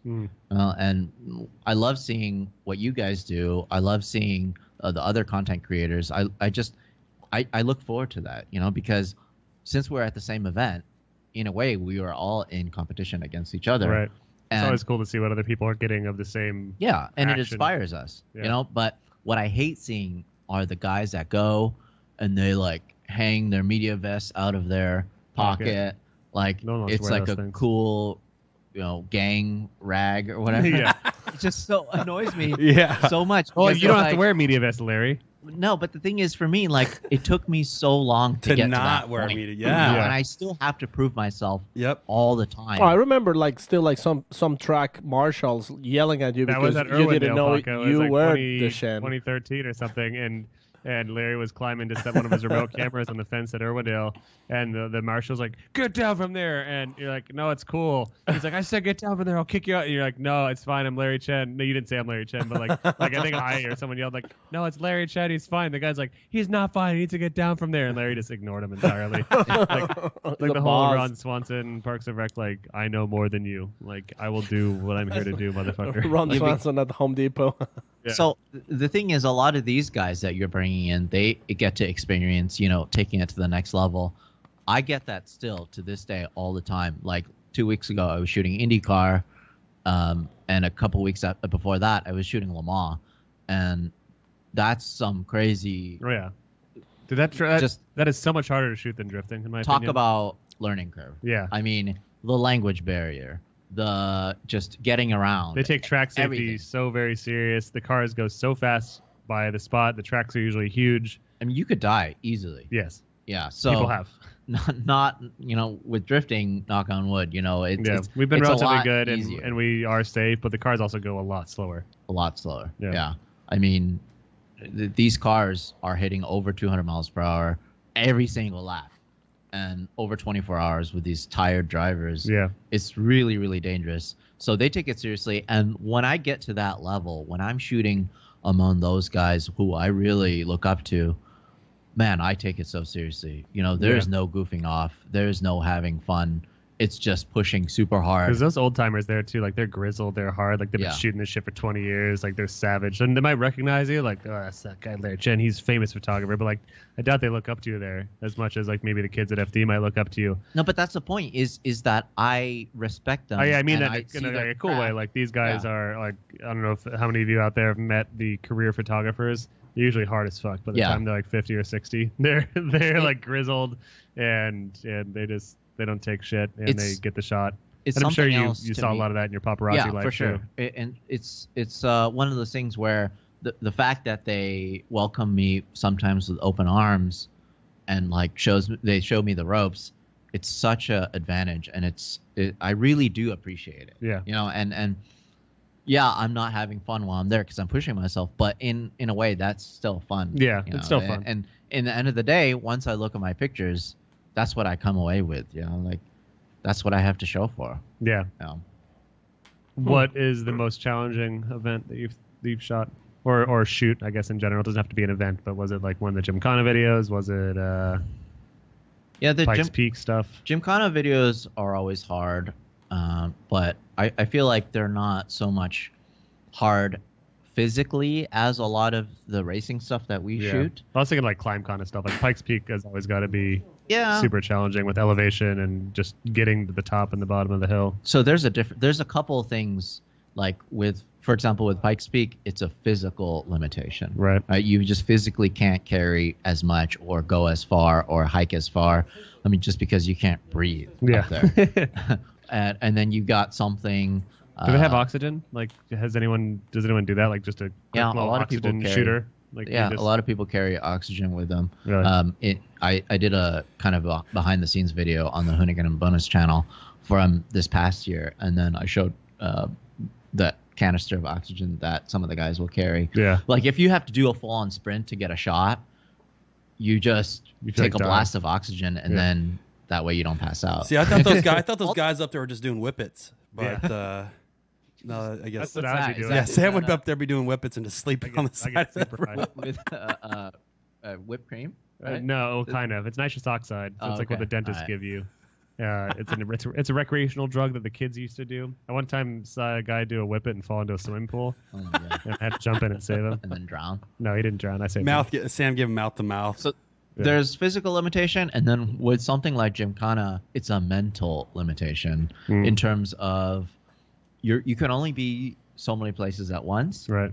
And the action a lot of times will only happen one time. Yeah. In that's the one time that he does it. That's the best time, and you have to be in the right place at the right time. Yeah. For example, on Climbkhana, he did that dirt drop. Yep. He attempted it twice. The first one, he did it. Everyone shit themselves because they're like, this is too dangerous. Yeah, like we got the shot, let's move on. And he's like, I can go further. And then he's like, I'm going to do it again. Yeah. And he does it again. And then it's like, okay, now it's time. Yeah. So it's one of those things where, what do you do? Like, there's only so many places you can be that's safe and that you'll be out of the shot and all of that. So that's the mental limitation. And then the third one for me is the credential limitation, or like sometimes people just don't let you go places. Right. Because whatever, for insurance reasons or usually for safety. Or for safety. And, I feel like you and I have been around cars enough to kind of know what's safe and what's not. And sometimes we still do really unsafe shit all the time, though, because we trust the drivers. Unsafe in other people's eyes because it's like, Vaughn's coming around this corner at the ring. I know he's not going to hit me. Right. Probably. Yeah, so I'll stand like 1 foot on the racetrack. Like I've got the shot that I've been editing here. I'll show Larry again, but it's like, I'm standing on the tarmac and I am the inner clipping point. It's like, I know he's not going to, he's not the gonna clipping clip me. point. Well, I trust him. And that's really the thing is we're so lucky to be able to work with these guys that are this talented behind the wheel. Like it's always crazy to ride with some of these guys. But this last time at Gridlife, I could not believe how fast Osmo's car was. Yeah, we're talking about the way that his car handles and moves. And I rode in his actual competition car because for some reason they had a chance to bring out their they didn't have the demo car ready, so he had his real FD car out there, Gridlife. Yeah, which is a very unique wow. and special car that Papa Mama Kiss has built. And you were saying that it's sideways momentum. Like most of these cars don't really gain speed. I don't think. I could be wrong. Yeah. So let me ask you me, this. But Sorry. Go ahead. But a lot of cars don't really gain a lot of forward momentum when they're at angle. Yeah. But his just scoots. Like he's gaining speed. Oh my god! He's can't like believe how pushing, fast that surging thing is. forward while at full angle. And it wasn't running full horsepower. So Corey, how were your brakes when you're doing those full course laps? Well, I was trying to be super aware of the brakes because there could be issues, obviously. But mine were okay. I was alternating from just using the handbrake to foot brake. But it just depends too, because like I know in some shots, like if somebody was chasing me and doing some filming, I'm gonna drag the brake and just blow the smoke out and slow down a little bit. So it could either go okay or you can lose the brake. You know, I think it just all depends on how you drive it. But yeah, it's you go either way. The reason why I bring that up is because when I was riding with Osbo, he was going so fast, and of course, a part of it was because he wanted to kind of show off how fast that car could What a go. show off. He was going so fast, he lost his brakes completely. They boiled over. Okay, Really? You know? so yeah, So okay. his foot, he taps me. He's like, hey, look at this. His foot goes to the floor. That's His always foot fun goes for a all the way to passenger. the So floor. okay, so And guess where we stopped? We were on top of the hill, so he already lost his brakes, and then now we're lining up to go again. You know, so okay, all right. Now we're following 2-3 other guys. We were behind Tanner for this next run. No brakes at all. He's just driving, adding extra angle. Still to slow gonna down, send whatever. it. It's just the coolest thing ever. It's Yeah. so cool. I could not believe how talented these guys are. What did you think really. of Steph hanging around for the partying? He was a party animal. He's a little wild. Yeah. We'll get to that in a second, Corey.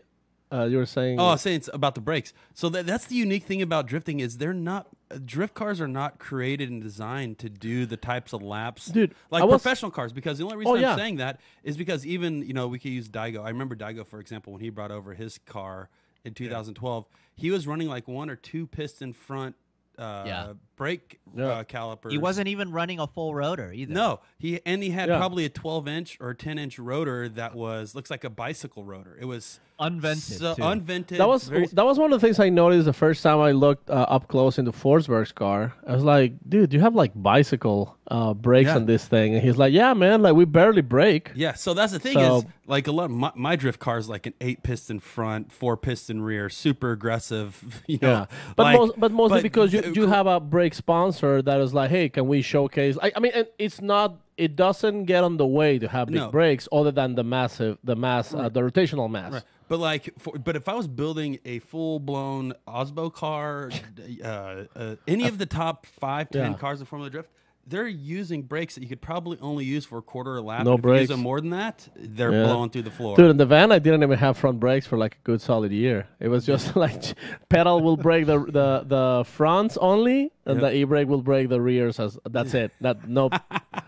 That's like the setup. Just driving around town with a handbrake or a foot brake. Yeah. I would literally just like brake with the front tires. I mean, the rears don't really slow you that much anyway. You just stick your foot out and like step on the tire. Yeah. Kind of like a Fred Flintstone gear. it. Just stick your feet on that rusty hole on the floor and just brake like. The old rusty floor hole.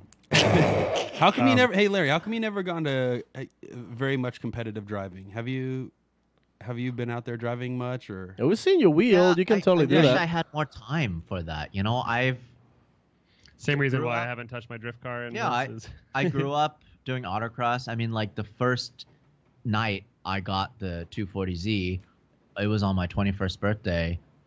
We changed the shocks, and the next morning we went autocrossing, and because that was the thing to do back then. You know, like I did time attack. I've raced a 12-hour endurance race in Japan at Motegi. I've raced, but it's just I wish I had more time for it. yeah, you it takes know? a backseat to the day job.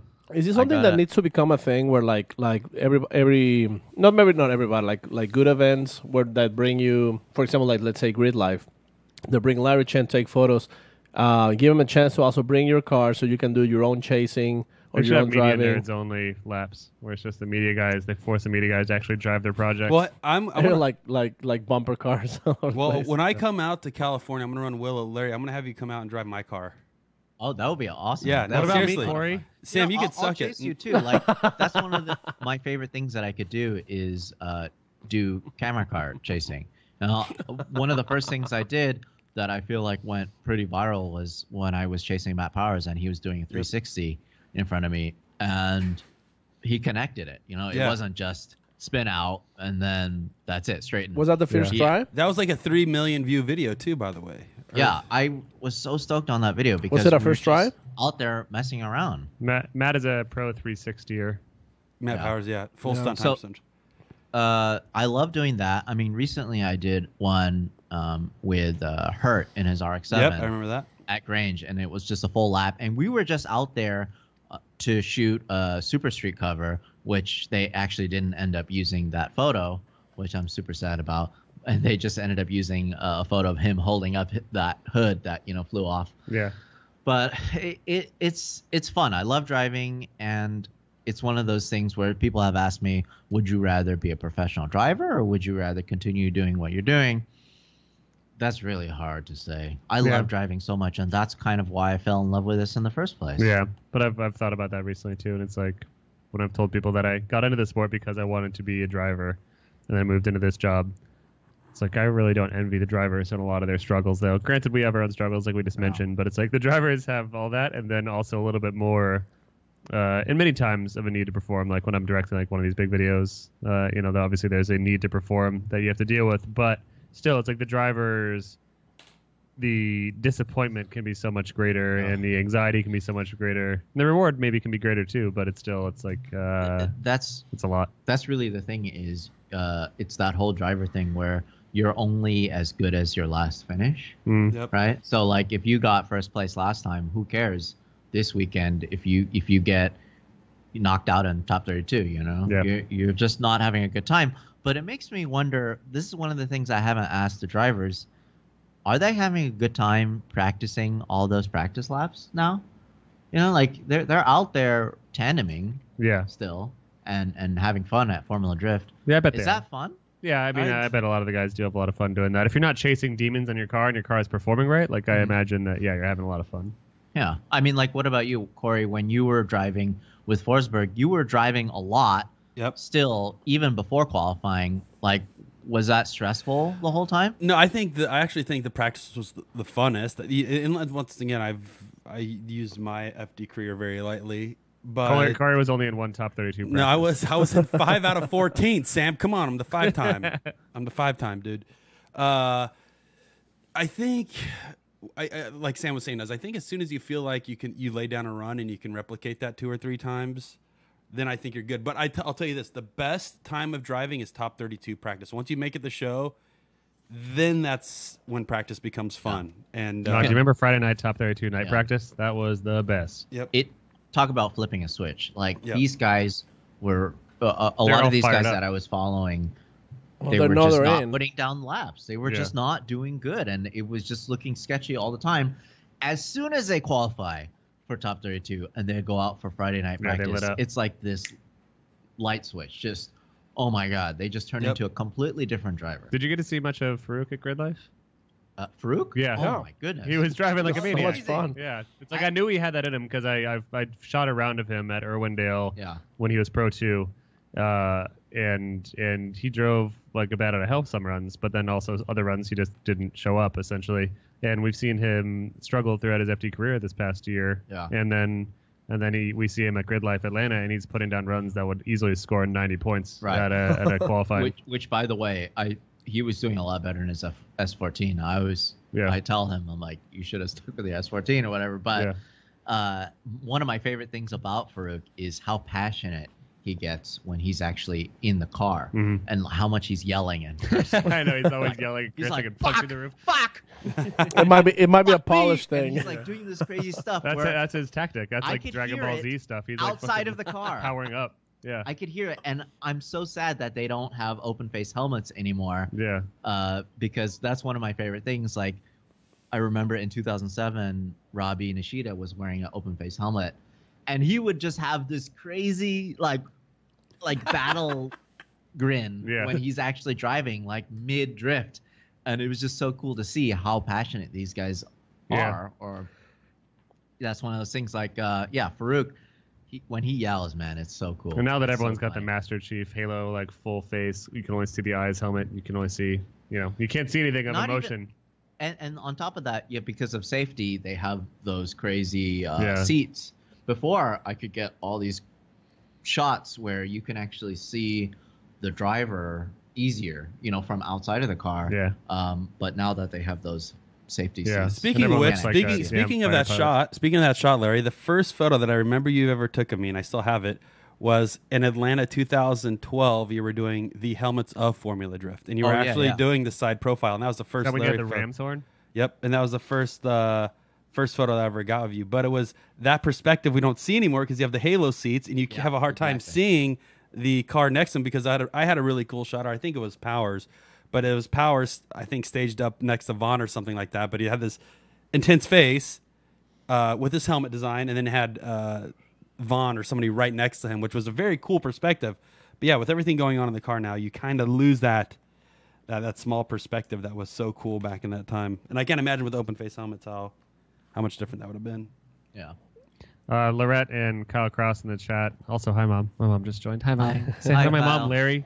Hi, Kyle Cross. Hi. Hi, Lorette. Hi, Mom. Hi, thank you there. Hi, Mommy. They were just discussing data storage and photos. Have you saved every photo, and how much hard drive space have you taken up? Yeah, I save every single photo that I've ever taken. I have identical 144 terabyte servers. So I have two Synology servers that are 12 terabyte hard drives. Damn. And that's like 95% full already. Damn. So for the year? Got a third one. No, That's all time. That's all time. 12 terabytes? 12 terabytes. So 144. 12 terabytes, yeah. Oh. So I have identical ones, and I have one off-site backup just in case of fire. Damn. And I have You're thorough, two man. on-site backups in physical hard drives. So I have 5 copies of every single photo that I've ever taken out. That is super Damn. thorough. Yeah. That's That's actually. And that's the thing is, it's not cheap. No. If you can imagine No. to have that kind of backup. But You see- honestly, it's my you life. see down there, like that's my that's this week essentially, and Yeah, there's But about 15 4 terabyte Western digitals. But like you're super organized. Thankfully, photo takes up a lot less space than video these days. Yeah. But still, those 12 terabyte storage, like in the server form, is really expensive. But So do you ever that's the actually? thing, is our life's work is just these digital, Yeah. ones and zeros. Do you ever Sorry. actually go back and deep like there. look at your archive for like, oh, let me look at this 2009 Every day. photo set? Every day. No, Really? no, I'm not kidding. Every No. day. There's a Within serious 3, question. I 4 mean, like- seconds, I can find any photo. I could probably find that photo that you're talking about, Corey, within like 5 seconds. How do you- No You know, way. because it's organized that point. Where Yeah. I Did could anyone go, teach you how to organize, or did you kind of figure out your own system that works for you? Honestly, Lewis and I, like over the years, we developed it just from actually doing it. Yeah. So like I could just go back right now, 2012, FD Atlanta. Yeah. Go down, open the. That's your catalog, top level is by the year, so your top folder is the year Yeah. essentially, and then Yeah, I you'll do it by find year. Then and then events. it's event, Yeah. and then I can go into whatever. Do you tag like Corey when you see the photo, or how do you find these drivers specifically? No, the way that they're tagged, like if I open my Lightroom catalog, it'll show all my organization. Like let's say for that one, if I did a write-up about it, it'll have its own folder where it's all the write-up photos. And then it'll all have the non-destructive edits and organization that I did. So then I can pull that up within, seriously, 4 seconds or whatever. I Just forget- a couple clicks. Do you shoot RAW or you shoot all JPEG? So you raw I dogs it. shoot all. I since 2012 actually I started shooting all raw. Yeah. Just because. For some reason, I thought maybe there's another photographer that doesn't even bother with RAW, just do the speed of turnaround and workflow, which I think you should always shoot the best your camera can, which is why I always See, shoot RAW stuff. But that's the thing is you'd be surprised at like a lot of the newspapers and magazine service, wire service stuff. They really limited size due to data capacity. right, So when I was working for a news agency, they wouldn't take any photos over 1 megabyte. if you What? can believe that. Yeah. Yeah, that's so tiny. And we're talking about Yeah. front page, whatever. Yeah, Time but that's magazine, because their New printers York like Times. need to also, that shot for paper magazine stuff in college. But it's like, yeah, the printers can't shoot. They can't print over resolution because they're mass Yeah, printing exactly. on the cheap. Yeah. They can't even print over a resolution of like 400 by 600. Right. So it's like, And they on don't top need- of that, they'll like punch in on the photo Yeah. too. Yeah. But what's crazy is like once camera technology got to that point where it can actually handle that, I think that was when the original 1DX came out. That's when I switched to shooting raw only. Mm. So So now you don't even bother with the JPEG Life. You don't even shoot a JPEG thumbnail. You just full raw dog. The thing is, you just lose so much range. Yeah. You lose just the highlights and the darks just is so easily. Like you Yeah. lose like two stops of range. Yeah. or Well, I mean, more. even just for thumbnail purposes, just to have. But I guess it's just a waste. There's no it's purpose. a waste. Yeah. It's a waste of data. For Yeah. me, it's so nice to be able to shoot first and ask questions later. That's Yeah. the point. Is a lot of these guys I see when I put out these Machine Gun Larry videos, and I'm shooting thousands of photos, and I'm shooting whatever hundreds of photos for this one scene. The point is that in case something happens, I have it.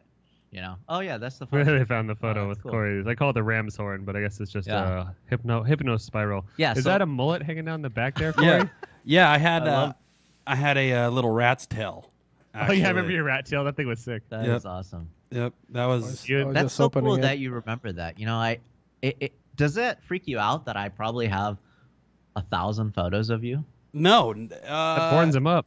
it horns me out, Larry. No, I think. So I'll tell you this. Coming into the sport, I think you have to realize how important certain roles are in the industry that allow the industry to flourish and allow the industry to grow. And I think there's four parts of it. I would say it's the organization, the drivers of the teams, and the media. Look at that fucking rat tail. Yeah, isn't that awesome? That's a rat tail. It's like That's it's like a rat ponytail. It's unwound. But when you put some rubber bands around that thing, ugh. Yeah, it was just one solid cornrow. I had like a little tiny mohawk in that picture actually, and so I would cornrow the top all the way down. Radical Daniel, he came later. You were the first generation of really good hair in FD. That's when I had the dude in when I got my haircut at Texas, and the dude put a zigzag in my Wait, that head. was a Texas haircut? Yeah, that was a Texas you were haircut, there, which I Sam. still have that photo too. Larry, I've told the story on the show many times here, but we went to the first form of the Drift Texas, and and I think was it your girlfriend or your mom was like, Corey, you need to get a haircut right now. Your hair's messed up. And you went to Great Clips in the Walmart parking lot right next to the track. And he comes out like 10 minutes later, really fast. And he's just laughing. Fuck me up, fam. He's just laughing. And then it's me and Dustin in the car. And he comes out and it's the most fucked up haircut I've ever seen. It's like crooked on all sides. The back was like, A zigzag. there was a zigzag. It was an Well- uneven lightning So bolt. zigzag to a rat tail. Well, I remember the guy cutting my hair. He was like very flamboyant. He's like, "Oh my god, I really love your style." And I'm like, "Well, what do you?" I'm like, "I don't get it." He's like, what is this? Are you from like California? The style? I haven't seen it before. You just want me to follow the lines, right?" And I'm like, "Yeah, just follow the Yeah, line." whatever, man. And then I'm like, Fuck God, me he's up. really going across the top of my head. Whatever. And then, but the thing was, I told myself I'm not going to tell him to fix it because it's meant to be this way. My hair is meant to be this way, so I'm going to leave it. And whatever he does, I'm going to leave it. And so, And it was yeah, the best thing and that I've ever was seen. probably the leftovers of. Oh, how of would we that. find a photo of that, Corey? I'll have to look up on Alright. It'll take some on time. my Facebook. But anyways, what I was saying, Larry, is like having people with tons of photos and tons of video and everything like that. Being in Formula Drift and around this industry, you realize there's four crucial parts that keep this thing rolling. There's probably actually Number I'll, one, I'll go back Corey, to 5. Something's wrong with me. 2, something's got Something's to give. got to give. Um, 3, something's got to give. No, but listen 4. real quick. So, okay, you have the staff. Without the staff, you can't operate. Without the drivers, you don't have a show. Without the team, you don't have the drivers on track. Without the media, you don't have the information going out to the public. And then if you don't have the fans, you don't have anything either. So I think you have to really embrace those 4 or 5 different things and be comfortable with it for the thing that you're doing to grow, to go. Those are the 5 pieces of the recipe. And if one of those pieces are missing, you're only hurting yourself in the series. So you know, and this goes back to media guys. Obviously, you have a really close relationship with a lot of the media guys and things like that. It's like supporting the media guys, getting them water, give them a couple bucks for some photos, because with them doing that is allowing the content to get into more hands, which is hopefully going to be a return for you. The more people that are familiar with what we're doing, the more resources that will eventually come in. The more eyeballs, the more money, the more funding, the more fans. And so for me, I would say, I think I've told you this before, but one of my biggest regrets in 2011 and 2012 or 2013 was not having a media guy, not collecting photos, and not documenting those 2 years. Because where it hurt me the most was going into 2013. Once again, this is a young amateur dude trying to create a career in Formula Drift and push racing. But it's like, by not having those, it was very difficult for me to sell my program without having a very nice put together either proposal or content, or even having photos to send to sponsors after each round saying, hey guys, thank you so much. Here's some photos for the event. Use them for your media, magazines, or whatever. And I lost sight of that in those 3 years. But now for me, I would consider that the largest focus, because I think that is what's going to continue to grow what we are doing, is by having that. And actually, Forsberg was the first guy that told me about his photo program with you. Forsberg's like, dude, I've been working with Larry for so long. And then I remember my first time seeing a photo pack from Forsberg after one of those rounds. And you must have put together probably 50 to 60 photos of Forsberg. Perfect Larry Chen photos. And all he did... 2 hours after the event. Yep, 2 hours after the event. And I literally watched him put an email together and send them out. And once again, I started seeing the replies from his sponsors. Cool, man, thanks. And then in a month or two later, you'd see him in magazines, or you'd see him on their social media pages. And I think the reasons why people invest into us and media guys and the content creators is because that's what they want back. So by them giving you a little bit of resources, they want that in return. And that's the one thing I never had. So for me, all the photos in the world, I'll take as many as I can get. I'll let anybody put a camera in my face. I'll let anybody get a video, put a GoPro in my car, because that's, I think, why we're all there, is to create the content, to create the story, and to have that story forever as well.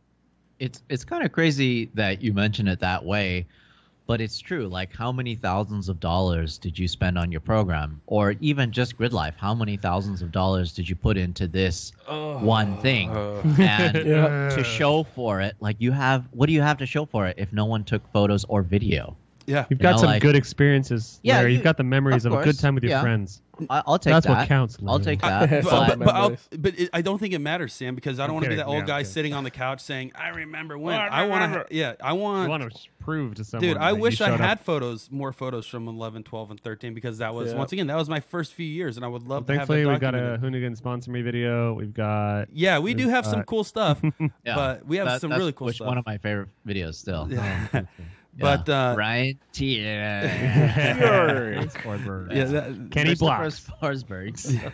We photoshopped that all on our phone and printed it out. That's the thing, is not just you, okay?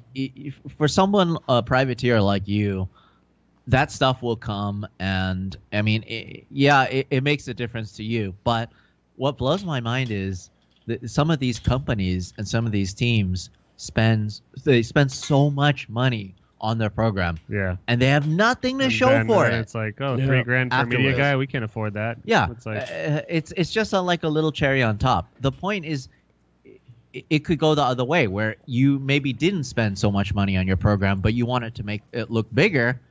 Blow it up with good video and photos, because that's how you reach your audience. I think one of the biggest problems is that a lot of people is so used to have photographers give them photos, like, oh, check out, took this photo for you, you can have it, oh, thanks so much. So a lot of people kind of like used to getting free content. So when a photographer comes up, is like, hey, like, I can do this for you, it's gonna be $500 per round. Everybody's like, wait, what? $500 per round? Even fuck like, off. Well, like, no, even some of these photographers will be like, hey man, $5-10 a photo, and they'll give you, and you pick your 10 or 15 photos, and you give him $100. But at the end of the day, that gives him some sort of survivability for next round. Because like myself as a designer, I understand like that. It takes like, food out of Larry's kids' mouths. You got to pay for the good stuff. You got to pay for Larry. That's the thing is, these guys. Yeah, I push these guys to go out there. Like, look, just spend your own money, shoot photos, shoot video, and create content and prove yourself. But honestly, that can only last so long. You Yeah. know, you're Yeah. making money elsewhere, doing a full-time job, being a bartender or shooting whatever, weddings. or being a computer guy, which I used to do. You know, build computers and fix computers. And take crotch shots of Lindsay Lohan. Yeah, it gets old quick. You know, spending I'm not all even your joking. money providing photos for other people. Eventually, you have to make a return. Yeah. And I see so many guys that are so talented drop off because they just can't earn a living doing it. Do you Well, know that's why I what? moved to That's video. hey, hold on. That's a very interesting theory, Larry, because you see that with the drivers too, Yeah. right? You see the same type of entering the sport and exiting the sport. After a few The years of not making money, the drivers media like, and the "Oh, screw drivers this." have a similar lifespan in motorsports in the sense that if they can't Make a living. recapture some of the money that they invest, because I'm sure there's media guys that will charge their credit cards and do refinance and do everything to make something happen, and sometimes it may not happen, or sometimes it may get that break. But you could see a very similar pattern in these guys that end up not making it work, entering the sport for 2-3 years and then being out because it wasn't sustainable for them. Yeah. So like I'm looking at the comments right now, and Kyle brought up a good point. There are literally like 5 drivers that are willing to purchase, and they're all Pro 2 drivers. Okay, that may be true, but Formula Drift is not the only racing series. Yes. You know, there's just drag racing, there's rock crawling, there's mud bogging, there's every kind of racing Side you can hack imagine. racing. There's boats, there's airplanes. Like, just don't Midgets. limit yourself to drifting or Formula D or just amateur drifting in general. That's a good I point. shoot so many things outside of drifting. Okay, so let's ask you this. What is some of those things where you're like, I'm not a big fan of this, but I'm going to go shoot anyways because it will get me to next Formula Drift round? Well, I'm pretty sure he's not a big fan of running around the dust of King of Hammers. Well, no, there's some, I there may love be. that. Everyone Yeah, is I was going to fine say, with it. It's the love best. that. What are you talking about? but there may be something out there that was like, I got to go do this wedding shot, or I got to go do this Wedding stuff, no Sears. I one got to go wants. shoot a Sears catalog, or Well, I mean, like, there's a job at the end of the day. Like, sometimes a job will have that soul-stealing part where it's like, I have to do this. well, that's what because I'm I trying to need figure out. survive. What was that he's encountered where it's like, I'm going to do it because it's going to still allow me to be a photographer and make some money doing Yeah. this. Yeah, there's things like that, especially in the automotive world. There's things like that. But I'm lucky enough where I get to pick and choose kind of who I work with, and I get to make it fun in some way. Yeah. You know, it could be the most boring thing, or it could be something that doesn't have anything to do with cars. But if I shoot it in a way, or if I spin it in a way where it's fun for me and authentic and the audience will like it, then it's not so bad. You know, it's just, Yeah. Right. there's always a way to spin it. I mean, like, I know you do a lot of stuff with, like, for example, Snap-on tools. Like, that, it doesn't have anything to do with cars directly, but in a way, of course it does, in Right. terms of racing and cars, and you use tools to fix cars. But you could do the same thing with everything, you know? And Like that and still is just some large degree like my bread and butter. Like that was the majority of my income for 2017. Probably was very little of it was Vaughn's program, and very much of it was Snap-on. So it's like, Right. you know, So- I was working in many other fields. Like the shooting FD stuff was like dessert. yeah, so like, You know. if they were to tell me to, hey, come and shoot our tools, You'd be pumped. I would be so it's just not something that I love. I mean, I love tools, but I don't enjoy photographing just tools laying on. Right. You don't like product it- shoots. Yeah, I don't like that. I wouldn't, even if it's paying really well, and they're like, oh, come to the studio and we'll take beauty shots of these tools. No, thank you. What I will do is I will follow their drag racing team. I will go wherever they're actually involved in terms of racing or drifting or whatever, and photograph their drivers and photograph people using the tools and photograph that story. Like, that's what makes it fun. And in fact, that was like, I saw you guys one time in Arizona because of that. Like, Yep. they asked me to come out to shoot one of their teams testing. Yeah. And I think you were The there Nitro too. Funny Car team. Yeah, their Cruise funny car Pentagon. team, and that's the coolest thing. Like, I just can't even fathom doing that before. I could never imagine having that access to like a funny car team and being able to shoot anything and everything around what they're doing. And it's still kind of like a product shoot, but it's not really. You know, we spun it we had a chance to spin it in a way where it's exciting. Right. Yeah. And plus, Nitro Funny cars are hard not to get excited about. Yeah. if you're someone that's anyone into cars, yeah. Yeah. Before we move on another topic, I had this quick idea. So as you know, we have This always turns out poorly when Paco yeah. gets ideas. yeah, Get ready. it's always it gets very racist very quickly. Whoa. No. Hey. So I have a few selected photos from our content creators that I would like you to look and give We like did a Larry I like Chen that. photo critique. yeah, like a little I swear to God, if the first photo's Lemon Party, I'm gonna be so Ah. like Can we show Lemon Party on like a Facebook Live? Is runway. that cool? So let's start with this one just from this weekend. Let me hold on. Let me just adjust. What if Larry just shits all over him? Oh. This photographer is obviously a total asshole. So let's start with this Photographer. one. This one's from Lee Trevor. He's a local Arizona guy. This is from this weekend.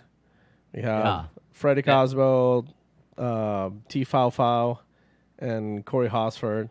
Are you looking for a photo critique here? Yes, Is this Lemon Party? That is That's a Lemon Party. That is Lemon Party. If you didn't Dude, title that's our it drift Lemon team Party. name. Oh, Corey. So- Yes. You nailed it. Funny story about this shot. Yeah. That's actually me. You're in That's the car. a shot of me. Yeah, right there. yeah. in the- There's Larry hanging out the window. you can see your arms right there. So by default, this photo gets an A+ rating. This it's got this you in photo's it. amazing. Yeah. Would you? I never get shots of me. Would you change the composition to be more thirds? I feel kind of weird that the cars are in the middle of No, the frame. well, the thing is, you don't have a choice with this shot. This is Yeah. a storytelling shot, and you only have one chance to get the shot. And it's better to get the shot at all versus course. not. You know, How do you and feel about the Michelin Man eye raping us in the background there? Yeah, because it's like you have very nice distance between the cars, which obviously that's Oh, this not is up- Paco's. We haven't even heard Larry's yet. We haven't heard Larry's. Well, Larry's talking. He was in the middle before I talked Okay. about the Michelin Man because the Sorry. Michelin Man's freaking me out, man. And Riley back there creeping in the background. what gets me, and this gets me every single time, there's nothing you can do about it. This shot only happens on this part of the track, right? Because this is just where they get stacked up. What sucks is there's always a porta potty in this shot. Oh, yeah. There's always the truck workers back Yeah. there chain smoking. I shot a bunch of photos from this exact spot, and which, by the way, I love this photo. I love the storytelling aspect of it. There's nothing I could even physically do to get rid of Yeah. the porta potty. Yeah. But would you? But I know you talked about. You said like, yeah, it's an action shot, and you have to take what you can get. But would you change the framing? Like, if he was looking for critique, if Lee wanted to hear from the great master himself, Larry, how would you improve this photo? I would just hope that, I'm sure he does have mini frames leading up to this and mini frames after this photo. Just because he should have been firing away the but whole time. this is the best one, presumably. Yeah, and he did a great job. And it's no a great critique? storytelling shot. No and- critique for Lee. No, I feel like it's a good shot. And You're the you should worst keep teacher up ever. the good Keep it up, Lee. Yeah. Is Larry's only Yeah. advice. Like my only critique would be that unfortunately Tanner Faust's car is not completely in frame. It would have been a perfect photo if all three cars would have been there. But again, like you said, Larry, it's hard. You know, like I think this is a great photo. I love it. That's why I'm putting it here. I'm all about rule breaking. Yeah. And being able to show parts of a car is a really tough skill. You know, but Well, yeah, this 'cause one you're used photo to pulls it conventionally off. wanting to Yeah. see full cars and not cutting them off. you want I'd to say break if we the could rules. cut out Corey, that'd be ideal. If we could just cut him crop mostly out. crop right, crop all the way. Right, if we're gonna be cutting out Good job. cars, No, All right. Lee did a great job, and I would be so happy to come away with a photo like that. No. Awesome. Congrats, Yeah. Lee. Let's get a couple more in. Let's Paco. go to This the is next awesome. to the next one. This one's Lee again. So let's go to So this one's one of my favorite photos this year so far. This is our buddy Frank J. Mirabelli, the fourth. This is at Park, and we have how do Kevin. you feel about breaking the horizon rule? I usually hate So it. it's tough But I like because this. there's a way. So what to is the horizon do it rule? Sorry, we're nerds here. Keep the horizon the same level. Like, don't make me nauseous. Don't do a diagonal Yeah. horizon. It's tough because if you look at this photo, there's no part of the track that has that kind of incline. You know, Yeah. like it's not like it's uphill. So there's ways to do this correctly, and there's ways where it's not as intrusive. But I mean, like the point of this is you're kind of you're exaggerating the angle Yeah. that the car has, which I'm 100% okay with. I think that's super cool, especially the way you have that background detail is super cool too. The brown rooster tail. Yeah, I love that. Yeah, one of the things that Frank actually shot from this event, Paco. Do you know the one where he shot through the passenger window? I think that was Frank. he just sent me that one actually. Yeah, so that's my favorite photo, and I rarely comment on Let's see if I can get it real quick. photos that I see of drifting, but I literally commented on this one. I was like, holy shit, dude, this is cool. Hopefully you can pull it up because there you go. That was definitely not my favorite photo. Yeah, there you go. Look at that fucking photo, Larry. Whose is that? Photo pumps It's me up. Frank That's Frank's as well. This photo pumps me up so much because it's such a unique angle. Like I haven't seen that photo yet.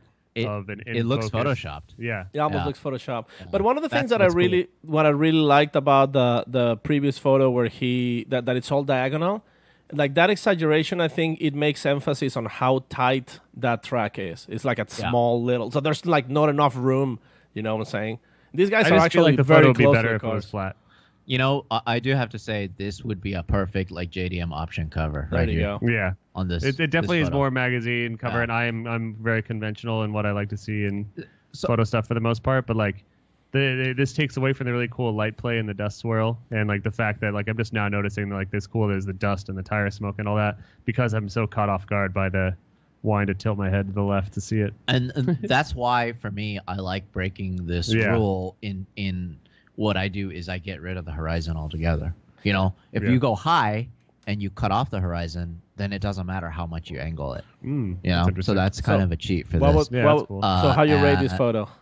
Yeah, so generally speaking, in my photos, when I'm showing when the horizon appears, if I'm shooting from even a helicopter or if I'm on the ground, I try to keep it as level as possible, just so I don't kind of cheat.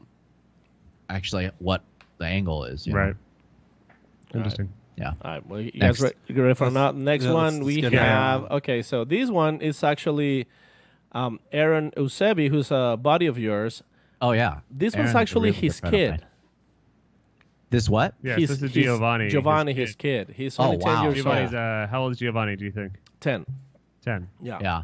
This I could tell he shot through the fence, and it's amazing that he came up with a shot like this at all. Like it's so difficult to get an in focus shot just because the cameras have a really hard time focusing through the fence, and the fact that he nailed this focus just blows my mind. Yeah. And that fact that he's so young. Yeah. It's super cool to see someone that young. If you can imagine, if he's starting, he's been shooting for a while, right? Yeah. So by the time he's 34, which I mean, by the time he's Game my changer. age, he's going to be amazing, you know? Because I only started, you know, when I was, 19, 20 years old. So this is getting pretty deep, nerdy question. Obviously, in the 1DX2, our cameras, it has a very powerful autofocus, and the tracking autofocus on this can follow the car very, very intelligently. Let's say you had a cheaper camera, though, that didn't have a good autofocus tracking. Would you set a focus trap, so to say? 100%. I would set the focus to where you think the car's going to be eventually, and then when you think the car's going to drive through that framing or through your focus you plane, start shooting before. Then that's hopefully. when you start shooting. Even if you don't have like a super fast, the I would X2, time it. Yeah, you'll try to time it perfectly to get that first shot. Or will you start shooting? Let's say your camera shoots 3 shots a second. Will you start shooting before you think it gets to the spot, or would you rather nail using your actual trigger finger? Would you rather nail that first moment? 3 might be a little slow for a car that's coming towards you, but if it's a side pan where you keep the same focal plane, then I would say machine gun it. But if it's something like, for example, with this shot, if you're going to shoot this at 3 frames per second and you locked your focus, I would say it's best to guess exactly when they drive through. Yeah, so you just want to the get that focus plane. first shot at the spot that you're looking for. Yeah, it's pretty crazy. Like that kind of feedback where I'm sure a lot of photographers don't know that, but like the whole guessing, like I think this guy's gonna be here, and you're gonna gamble, get your settings right on ready, and then go for it. Like that's very interesting. I never really thought of that. That's the beauty of it. For example, with this part of the track where he's going through that keyhole or the power alley, you could just see what the car did beforehand. The car that ran right just a couple minutes or a couple seconds before Chelsea went through, you could see what they did, and then you can pretty much guess what the next guy's going to do. You know? Yeah. I have a few more. Let's see. Okay, so this one comes from England. This one's Emilia Poliette. She's shooting through a fence, right? Yeah, this is same thing through a fence. You'd be surprised how She's media, like she's local media there. So I wonder why was she shooting through a fence, or maybe there was like a barrier, like a concrete barrier or something. well, and that's the thing is sometimes that foreground blur or something in the foreground just adds It adds to the framing. photo. Yeah, it Yeah, gives it. and- It has a lot of depth, in my opinion. Yeah, I'll tell you right now. She wasn't shooting super high shutter. I mean, because you could see the wheels are moving. Yeah. So this is definitely something where you're like panning along. And that's risky with the when it's car. coming at you too. Yeah, The car's that's not super moving risky. across the frame as much as it's coming at you, as you Yeah. can tell by the wheel angle. And I could be wrong, but it also, you tell me what you think. It also looks like she's using a polarizer to get that front windshield glare down a little Oh, bit. that glare. Probably. Yeah, it looks like Yeah, because it. the windshield and the side window, they definitely look like a different texture. Yeah. Oh, good eye. Either way, it's Good eye to super you. cool to see someone drifting a Mercedes. Yeah, that's oh cool. my god, And just in that general, actually seeing just that blew my Mercedes mind. drift car is Especially Yeah. a CLK, because I love Yeah, that car. super cool. Yeah. I love that. Alright. Do you have any Kyle Kraus photos? 'Cause Yeah, I he's was here going if you wanna talk there, shit to him. so We're gonna let's shit all over see. this, Kyle. Get Oh, I ready. can't wait to. Yeah. Before this one's Pontus Blomqvist and Got the Bill.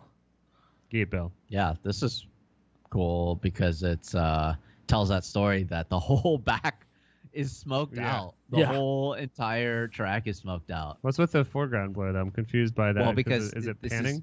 this is Yeah. a slower shutter Yeah, yeah. shot, and luckily both cars were drifting around the same speed, but it also tells that story that the entire track is smoked out from Yeah. whatever. That's so crazy, from right? cars Like- So before. I started playing with only once and only a time. I actually shot photos at Formula Drift professionally, not professionally because I still wasn't getting paid to shoot photos. But I was messing around at Formula Drift Seattle and took a few photos, and I was trying to do the emotive image and ultra slow shutter speed to see what would happen. Like I started at like 1/5 of a second just to see.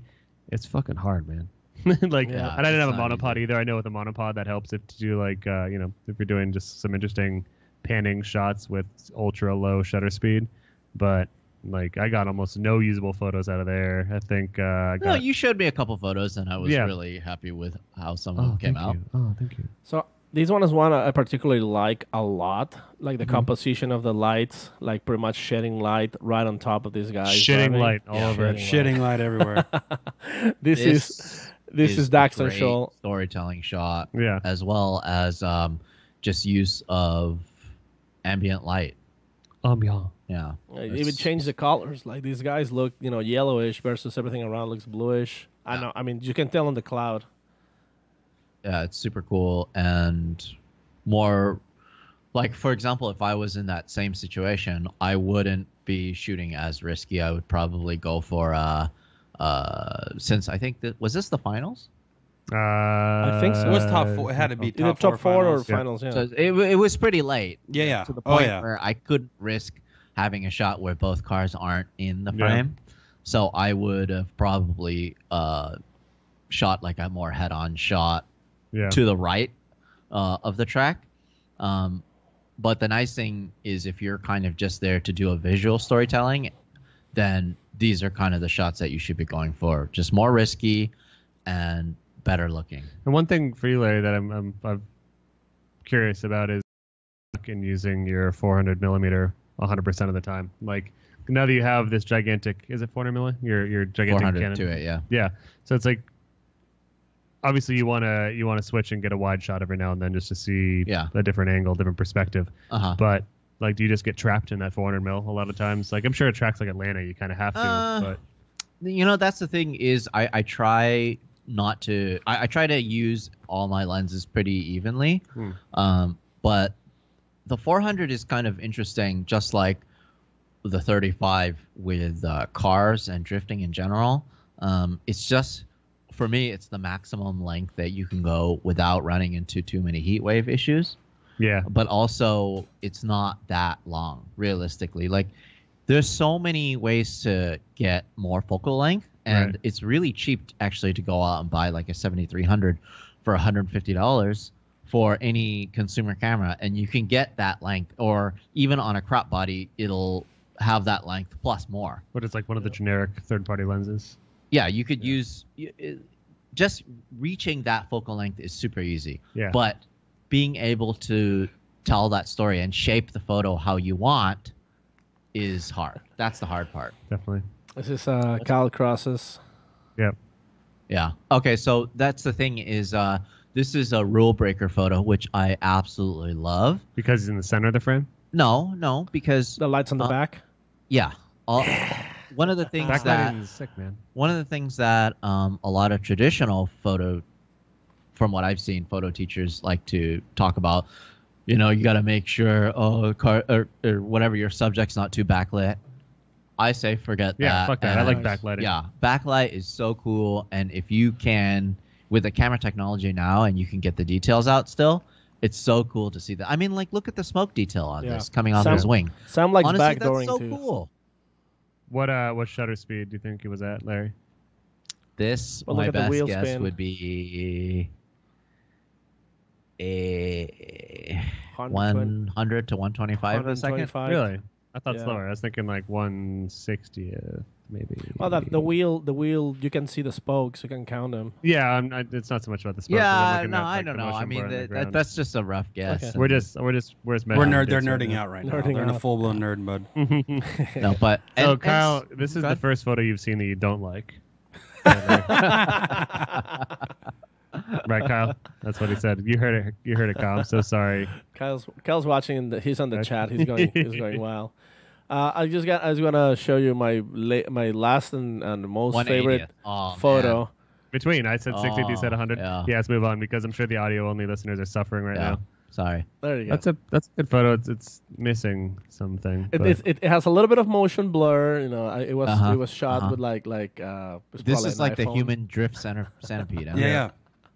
This So was we have actually here Raphael is we- Orlov from Jalopnik. We have a bunch of media boys going nuts to butts. Yeah. And then Corey in there as well. This is what I miss about old Formula Drift media. Like, I made friends with all the guys, Yeah. and we had such a good old time every time we were out there shooting. Now I nowadays- literally don't know anyone. Yeah. This is so funny. Like, I know you, But everybody Yeah. knows you. That's a crazy thing. Everybody says hi, Larry. Yeah. yeah. But hopefully after the show, people can be like, "Hey, Larry, you criticized my photo very roughly on the show," and yeah. But you heard it here first. Larry's pretty lonely out there these days. Go talk to Larry. See, I became friends with Larry at the first few events. Like, he didn't know the fuck I was, but I was like, "Hey, Larry, quit stealing my spots," because he Ooh. would show up behind me. Yeah. And it's like, "Oh, cool. Larry Chen keeps on just like barging in and taking my shots." And granted, I was shooting video. Like, everyone's gonna be like, "Oh, this is a Larry Chen angle. Fuck you. Larry Chen's stealing my angle." I don't even know how we became friends. Honestly. It was like that. Well, then we ended up. Oh, at, like, I the know. hooligan shoot. How? We first became friends at the 50 Years of Fun. Yep. Oh, that's that's right. right. Corey That's was there for that. I was there for That that was too. so much fun. Paco was there for that. That's Paco when- was doing some. that's where we where met Chris from AEM. Chris That's where a lot of the AEM. relationship really first started right there. That's yeah, where- 50 years of fun. That was such a fun shoot, and I just remembered the light was amazing. Yeah. And we got a lot of good stuff. In fact, I get tagged on a lot of the stuff that still just pops up every now and then from that Really? shoot. Yeah. Yeah, I see stuff popping up on there in various channels all the time.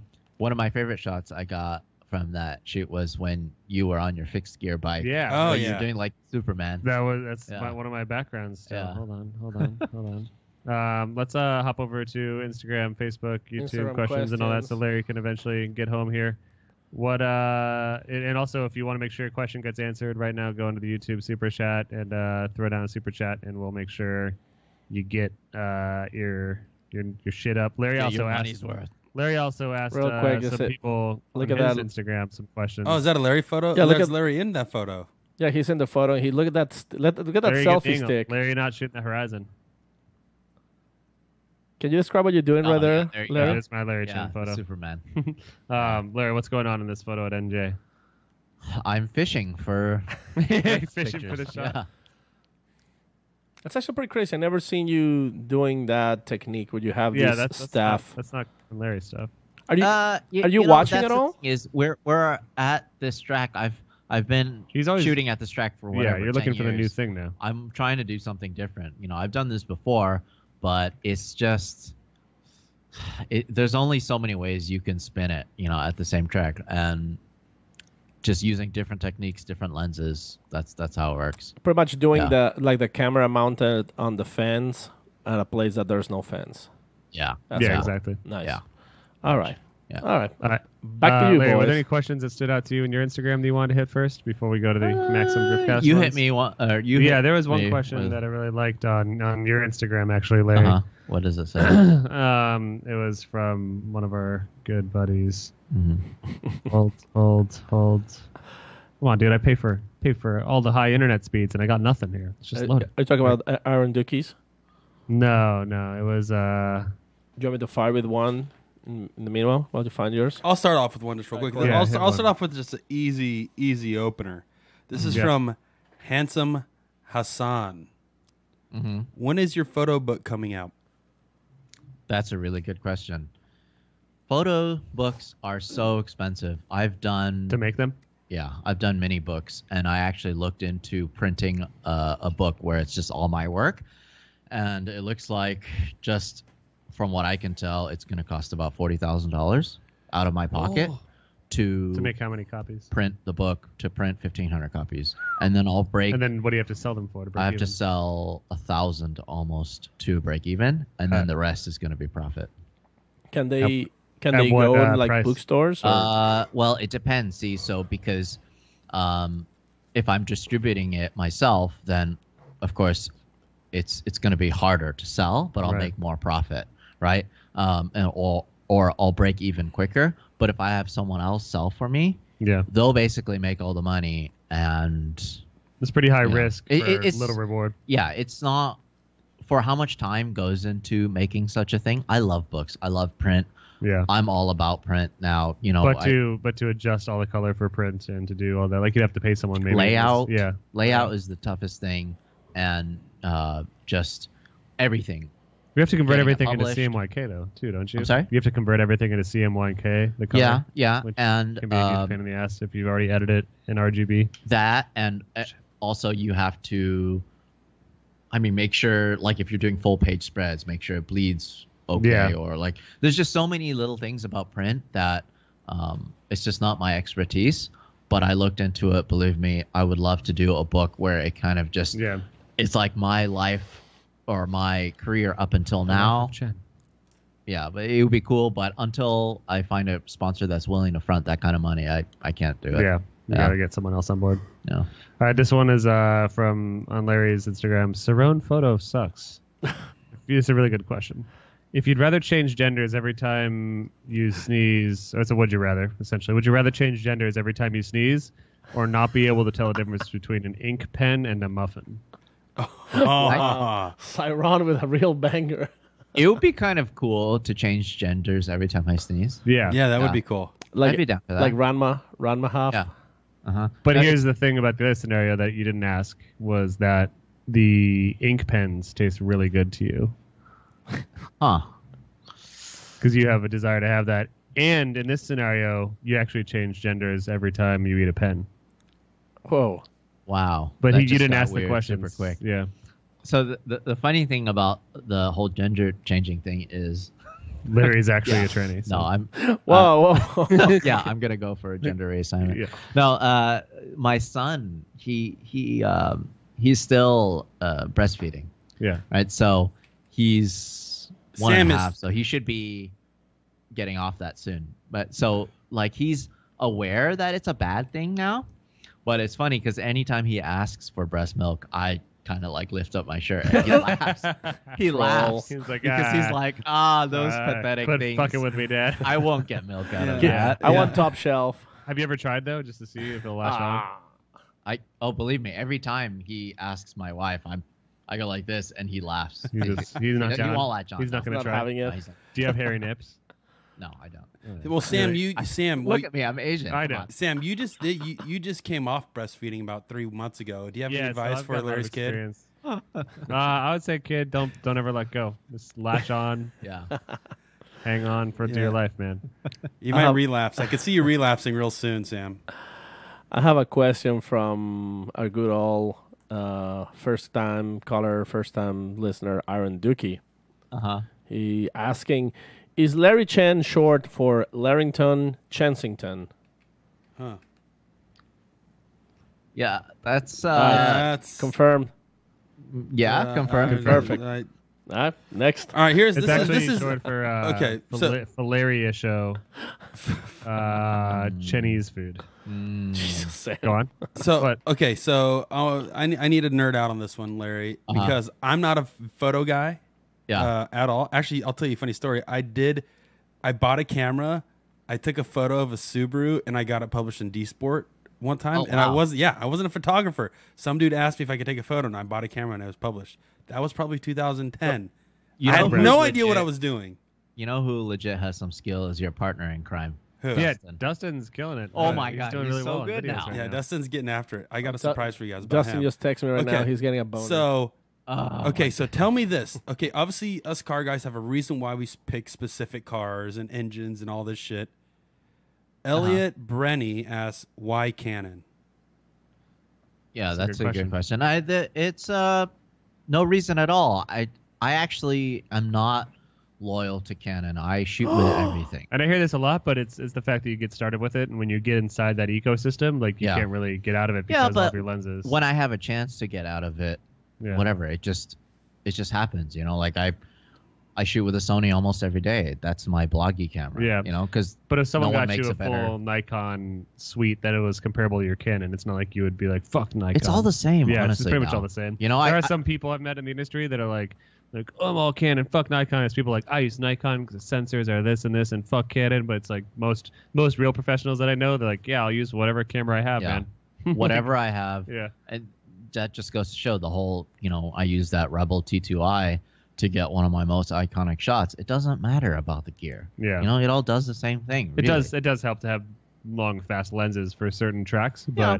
but otherwise, I mean, the length is something that is really important. But like you said, you can get cheap telephoto out there. Yeah, but that's the thing is you don't have to do telephoto shots. You could just stick into the pits and get close to Yeah. people. And But get it's good to people have shots. a diversity of shots for an event. Of course. Yeah. Yeah, of course. I have a question here. I think it's kind of interesting from JW Wright 12C.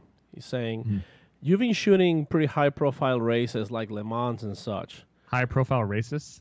Yeah. Thanks, Sam. Like racing, like Le Mans. Anyway, so what are some things these big racing series can learn from FD, and what are some FD can learn, from the race series, from the bigger series? Without a doubt, the first thing that the bigger series can learn from FD is the freedom of the press. Nice.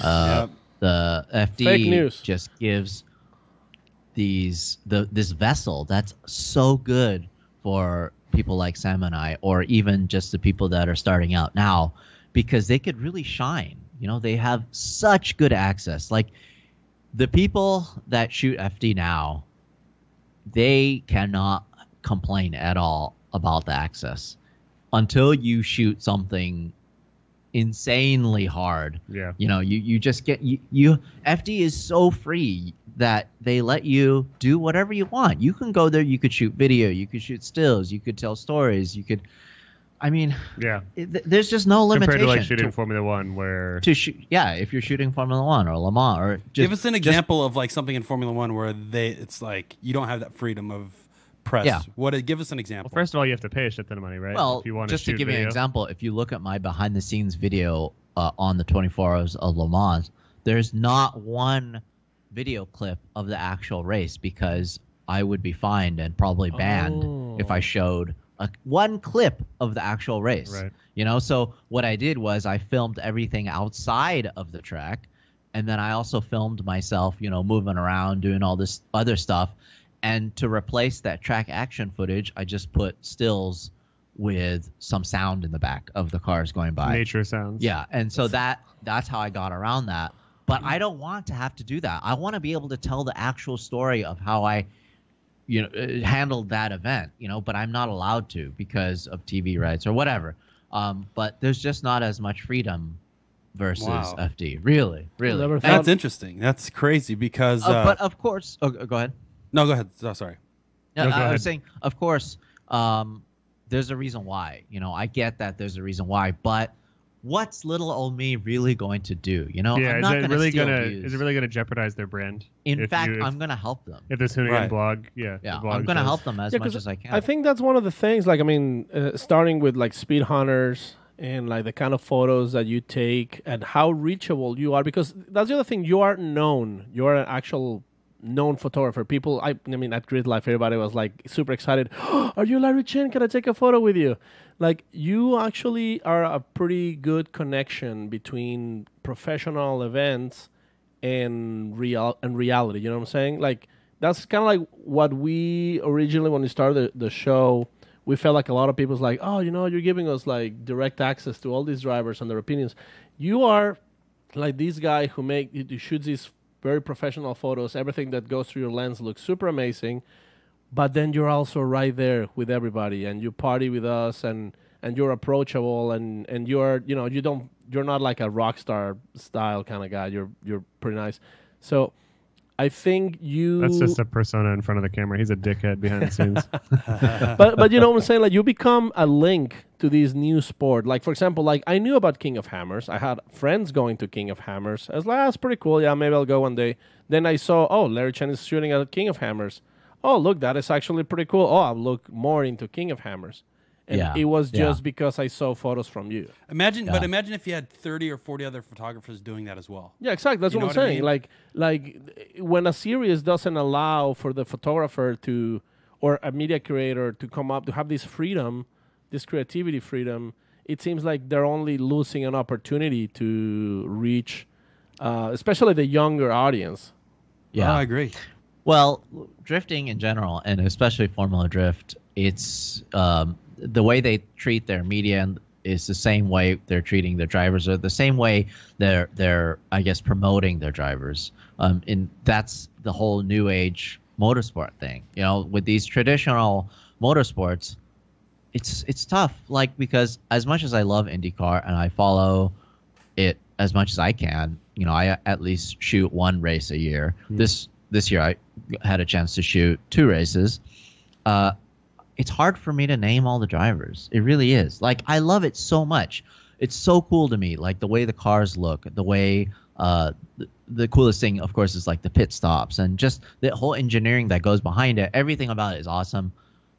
I just can't fall in love with it like I have with drifting. Right. There's still something special about our Yeah. home. Our home. But yeah, like I love King of the Hammers, and I love the other awesome racing, like the Nitro Funny Car stuff. But drifting is still Yeah. where it's at. So like drifting is more that's dynamic. why events like Pikes Peak and King of the Hammers and a lot of these other events that I follow, that's why they've done so well, and that's why you see so much good stuff come out of them, because they allow people like me, they allow people like Will Rogate, Yeah. have free reign Just of go the wild. place, Yeah.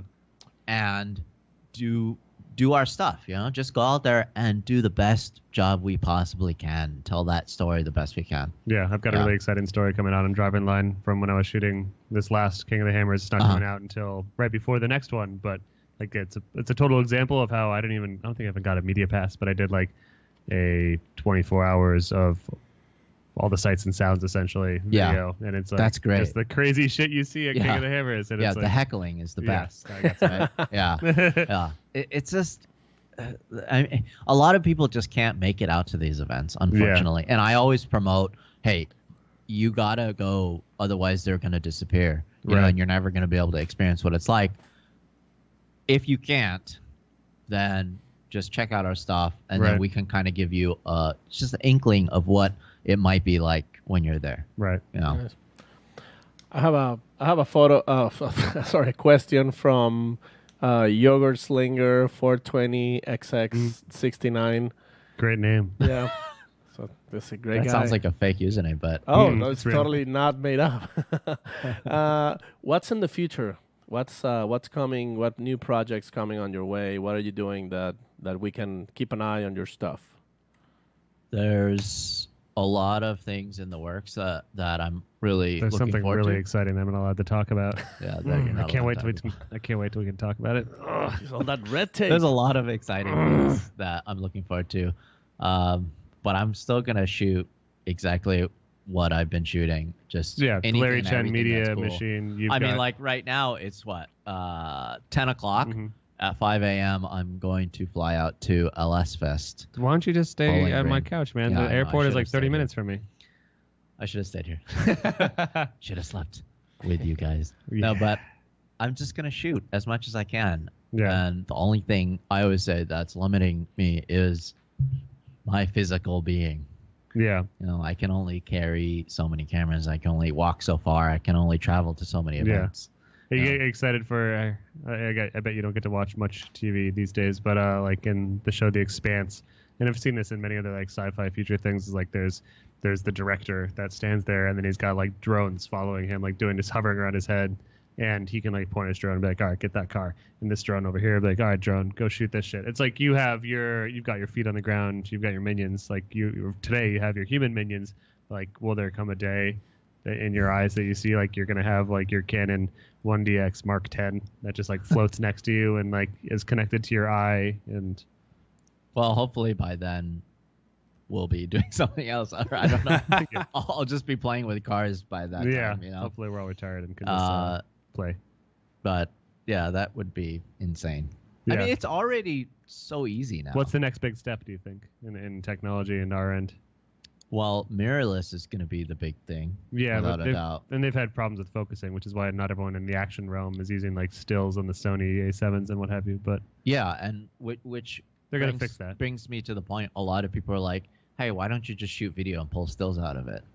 Like, I don't even know where to begin on that, but there's just so many things wrong with that. Well, I mean, it's possible for someone like on my end when I'm shooting a red cam, like, yeah, you can pull stills from that, but it's still not nearly as ideal in most situations to Larry getting a truly catered perfect shot. I mean, shutter speed versus and then the frame size, and too, also and the information, everything. the bit rate is information, usually like his photos are almost always going to be crisper. Yeah. Because all of that machine's efforts are going to that single frame, whereas my camera is taking 24 to 120 frames a second, and the sheer amount of information that must pass through the sensor and to the memory card is usually much lower quality in still format than Larry taking a single now still. we're really getting there. Yeah, I'm just saying. That's why you can't just pull 4K stills as easily, and some people do like on model shoots. And it's a little bit different. I could go down the rabbit hole there, but you don't want to. No. No. Don't do it. I promise. Didn't you, Larry, had like a little quick photo shoot series that was all made with mobile phone, maybe iPhone or something? Yeah, and that's one of the things that I promote is shoot with what you have. Oh, yeah. If you best have, camera is the one you have. Yeah. Yeah, because I think that's one of the other things, like, you know, how a lot of people think, like, oh, I'm just going to go spend $1,000 on camera gear and I'm going to become a photographer. Look at me, I'm a photographer. I have $1,000 worth of equipment. Yeah. And still their photos won't be good. But that's what we call GAS, gear acquisition syndrome. You know, it's so stupid. You're never going to be able to carry all the stuff that you have with you, no matter how hard you try. I have so much camera equipment, but I only carry what I need for that specific shoot, you know. So just like a quick tip, what do you recommend for cell phone and mobile like photographers? Like what just like quick 3 fast tips to get great photos with your mobile phone? You want to start off? I don't. This is for you, man. This is for me? Yeah, because I seen your photos from your iPhone and they look great. It's like he doesn't use an iPhone. You should know that. He's got a sponsored phone. He uses fake photos. No, the first thing that I have to say is use the fact that focus is not an issue, in terms of like you have such a wide focal plane. Use that to your advantage, because you can get photos that you can't get traditionally with a DSLR, because you can't go that high in an f-stop, or you can't go that small, where you have this subject in your foreground plus the background is completely tack sharp too. Like, you should use that to your advantage. Therefore, you could get shots like the whole you're leaning on the Leaning Tower of Pisa, or where you pretend like it's your penis. or leaning tower of penis. Too. Yeah, or you. But now that iPhones have portrait mode, that you can get away with that. Yeah, and do some but cool shit. You should use the fact that it has the other thing to your advantage, because with DSLRs, a lot of people have to focus stack to get a certain same kind of photo. You know, you should use that to your advantage, and you should also use the fact that it's a small lens to your advantage too. A small lens So you can and get sensor. creep shots. Yes. On- You could drill a little underskirt. hole in bathroom stalls. No, Jesus, no. that's why I could shoot that video of my shutter actually moving Yeah, because the because you can sensor stick is that small lens enough. right up to your. Yeah, but what people don't realize is that gives you advantage in terms of being able to do reflection shots. Like if there's a puddle on the ground, you can get a better reflection shot because the actual sensor and lens Smaller. is physically closer to the ground Interesting. versus using a DSLR. Yeah. You know, because DSLR is so big and bulky, Yeah, it's true. you can only get so And close that in to the general, ground. just the bulk of the camera itself. Like you can do things with this that you can't do with the DSLR just due to the size of the form factor of the phone. Yeah. So like you can yeah. stick it through fences. You can stick it up your Exactly. butt. You Yeah. could put it out the car window through Yes. a roll cage. So like a good example is like on top of the Empire State Building. Mhm. You know, you can't stick your lens through the fence, but guess what? You could stick your phone under the fence, and then you can still hold it up, and you can get a completely Right. clear shot of New York. You could drop your Right. phone and murder someone on the Murder ground. somebody. Yeah, terminal velocity of the iPhone going down right Yeah. onto your head. So I was Is there one more killer question? Well, We I gotta don't- get Larry out of here. I don't think we have a killer question, but I have a statement Yeah. more so that we could probably Oh, start. cool. with. This is a state of the It's not really a union with statement; it's Corey more of a Hosford. suggestion because we do have All right, some. Corey's got some pro tips on how to do your job better. Get ready, No, Larry. nope, nope. I will never tell Larry how to do. Are His you job. going to teach me how to shoot carrots out of your belly button? I could show you how to do that. We just got to load. We just got to throw a few more lbs on you. We got to get you to about 175. So we got to pack about 15 more on. Okay. But so, anyways, we are looking to create annual segments. Obviously, we have Poolcast with Jared. We have the Long Beach opener with Sage. We need a lounging with Larry every year where we have a Let's go, chance, Larry. all four of us, to get together and do live together. Yes. I that love would be doing amazing. this. This is cool, but I like having us all together. So if we can find a specific time every year where we do lounging with Larry, would you be willing to do that? Yeah, maybe we could do that at Gridlife. Every 100 Gridlife every might be a 100 good one. episodes. Gridlife, Yeah. Gridlife would be lounging with Larry. Is Yeah, that, we could It, do it might that. be a little too lit, like very lit with Larry. Larry doesn't get lit. He's like Corey. yep. We're lit. Larry's We're a, just is a lit all he's the a time. lit person. He has Some a, people are just lit on life, and some people need 40s of rosé. Yeah. But, You but need- yeah, Sam, you need to duct agree tape that with to you your guys. hand. It's seriously always the best time when I see all of you guys. Oh God, it's awesome. Seriously, I agree. it's Mhm. it makes my day. I mean, you know, some days when you're shooting, it's tough. It really is. But when I see you guys, it's always a fun time, and it's a lot of joking, and it seriously is the best laughter that I Aw, get. dude. I don't know. I just the best I'm part feeling- is always I'm feeling- the best part is finding you at the airport. Like when Oh, everything's yeah. over, it's like, oh hey. Well, it seems like for 3 days straight leading up to the event, it's all pulling out hair and stress, and then it's like 7:30, 8, 9 o'clock at night. It's like, all right, let's all sit down and let's tell dumb jokes together and just have a good time. And I think that's what makes what we do so fun, is because the people that are close and around, that's the time why we kind of enjoy the weekend. Is that yeah, that and that's really the thing is, we just want to work with people that are fun to work with, you know, because there's so many people that really truly are talented that are just straight shitheads that you just don't even want to spend any time Yeah. with. You know, true. I'd much rather spend Yeah. my whole week in Germany Yeah. with someone like this guy, you know, versus And even though I'm not that good, you know, is that I can have a mediocre skill level, but I'm entertaining. I'm like the fucking court jester. I can dance and sing. no, but it's just one of those things. Like whenever I'm on a shoot and you and Dustin show up, Corey. Oh, it's God. seriously the best time ever. I just can't It's the wait to best. karaoke battle Larry Chen. Oh yeah. Oh, you'll you, win. You got to listen to our episode last week with Chris Stewart. We may have convinced him to have karaoke at the next Gridlife. So Yeah. we'll see what happens. That's gonna be cool. I know. I like that. The best. That'll be really fun. Well, All I right, think that's well- it, boys. Yeah, Larry's got to do another 40-mile road trip And home another and, podcast. He still has back 2 more here. podcasts tonight. You got 2 more podcasts tonight before you. I know. You Go to can LS listen to status. Maximum Driftcast on your way back So many home. podcasts. Yeah. Well, before we go, let's thank our sponsors, AM Intakes, which I'm wearing right now. The Yeah, as you beautiful can see, helmet. Paco- Paco is actually wearing. rock me left to right, Corey, please. We can see the side of the of my helmet. There you go. The other way. There you go. Look at that beautiful piece of equipment that AM Intakes gave us. So thank you guys. Thanks for supporting the show. Thanks for providing. Look at Corey's hat. I was gonna say I thought you Yeah. were wearing a 4-inch a filter as a cup right now. That, underneath yeah, that. but that's under the desk. Can't really see it. So thanks AM Intakes. Thanks Motegi Racing. Corey, you have Motegi Racing in your car. Yeah. Yep. Motegi Racing. Also thank Nexen Tires. You have Texan tires on your car. Texan Tires. Nexen Tires. Patreons. Our Patreon. Okay, so yeah, Come our on, Patreons. Come on. Definitely, you guys Don't forget you guys those are boys. killing it. Oh, never. Don't forget Never. those boys. The show happens because of you guys, and we couldn't do it without your voluntary contribution. We're gonna have some giveaways. Hopefully, next episode we have a big giveaway.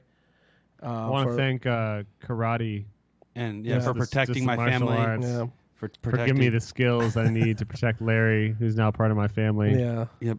Taco Bell menu. Talk about menu. I want to thank Cheesy Gordita Crunches, 7-layer burritos. Larry, what's your favorite Taco Bell order? I like the quesadilla. The Nice. quesadilla. What That's do you do? simple, Do you do carne straightforward, asada? man. What do you do? No, I get the quesadilla with what's the spicy one? Red sauce? I don't know. It's like chicken, but it's Get your spicy. shit together, Larry. Jesus, You don't even man. know what you're- Come on. He's faking it. He's not a real Taco Beller. I don't know. All right, we're gonna go to Taco Bell. We brown will out. see you Yeah. guys very soon. And with we'll some see more. Larry in Texas. Sam, you won't be in Texas, so suck won't. it. We might get Lorette to take your spot. So Yeah, please do. you're Lorette out. will be a much better version Oh, yeah. of me Yeah. and It'll pretty be much everything. It's Or we gonna can be- get Larry up there. Larry and Lorette. Hey, Larry don't got time for that. Yeah, Larry is dude, that gotta would be busy, cool, but- Larry. But Larry you could could be up part there. of the Larry would be halftime actually- show. Larry would be really good up there. No That joke. would be fun. Pretty much everyone you could choose is better than me, so shouldn't be hard. Well, you guys had to know for replace me, so Yeah, that didn't best, go well. yeah, That was- best you could find. That guy was a flirt, to say the least. All right, All guys. right, Well, boys. with this, good night, Larry. Anything you want to say good before we go? Yeah, any shout outs? Where should we Oh, check out your thanks. newest thing? What do you want to talk about? Just follow me on Instagram. Yeah. A lot of people have been asking me what my next workshop is going to be. Oh, yes. And So you were doing that. You did one at the Peterson Museum for Canon, right? yeah, I did one at Peterson. I did one at the Thermal Do you Club. tell people your settings when you're there?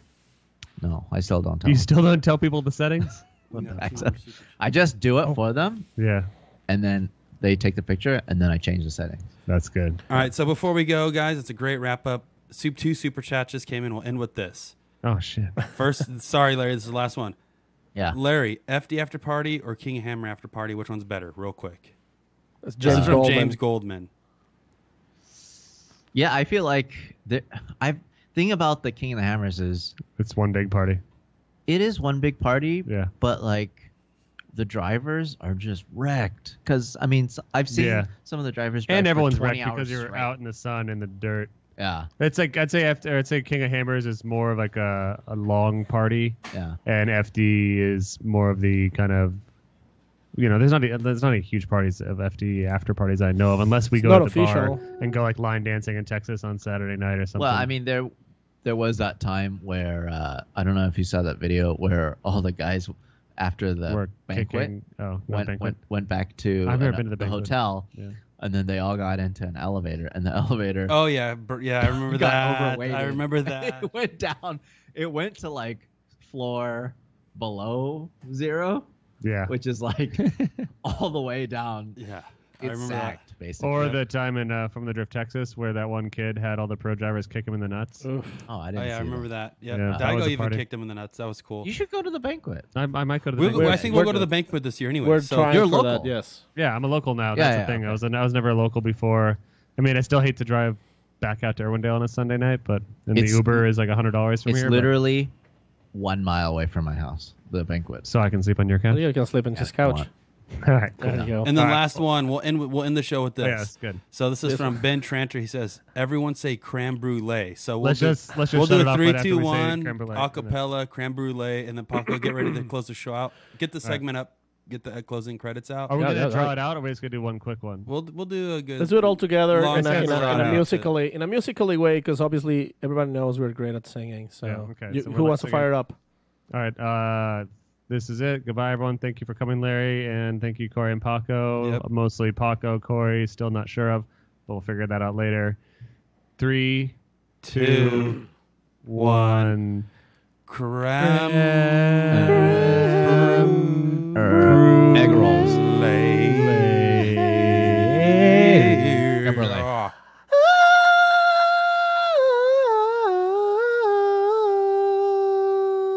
Regular Mariah Carey up here. That's what he sounds like when he poops, right, Corey? Yeah, it does.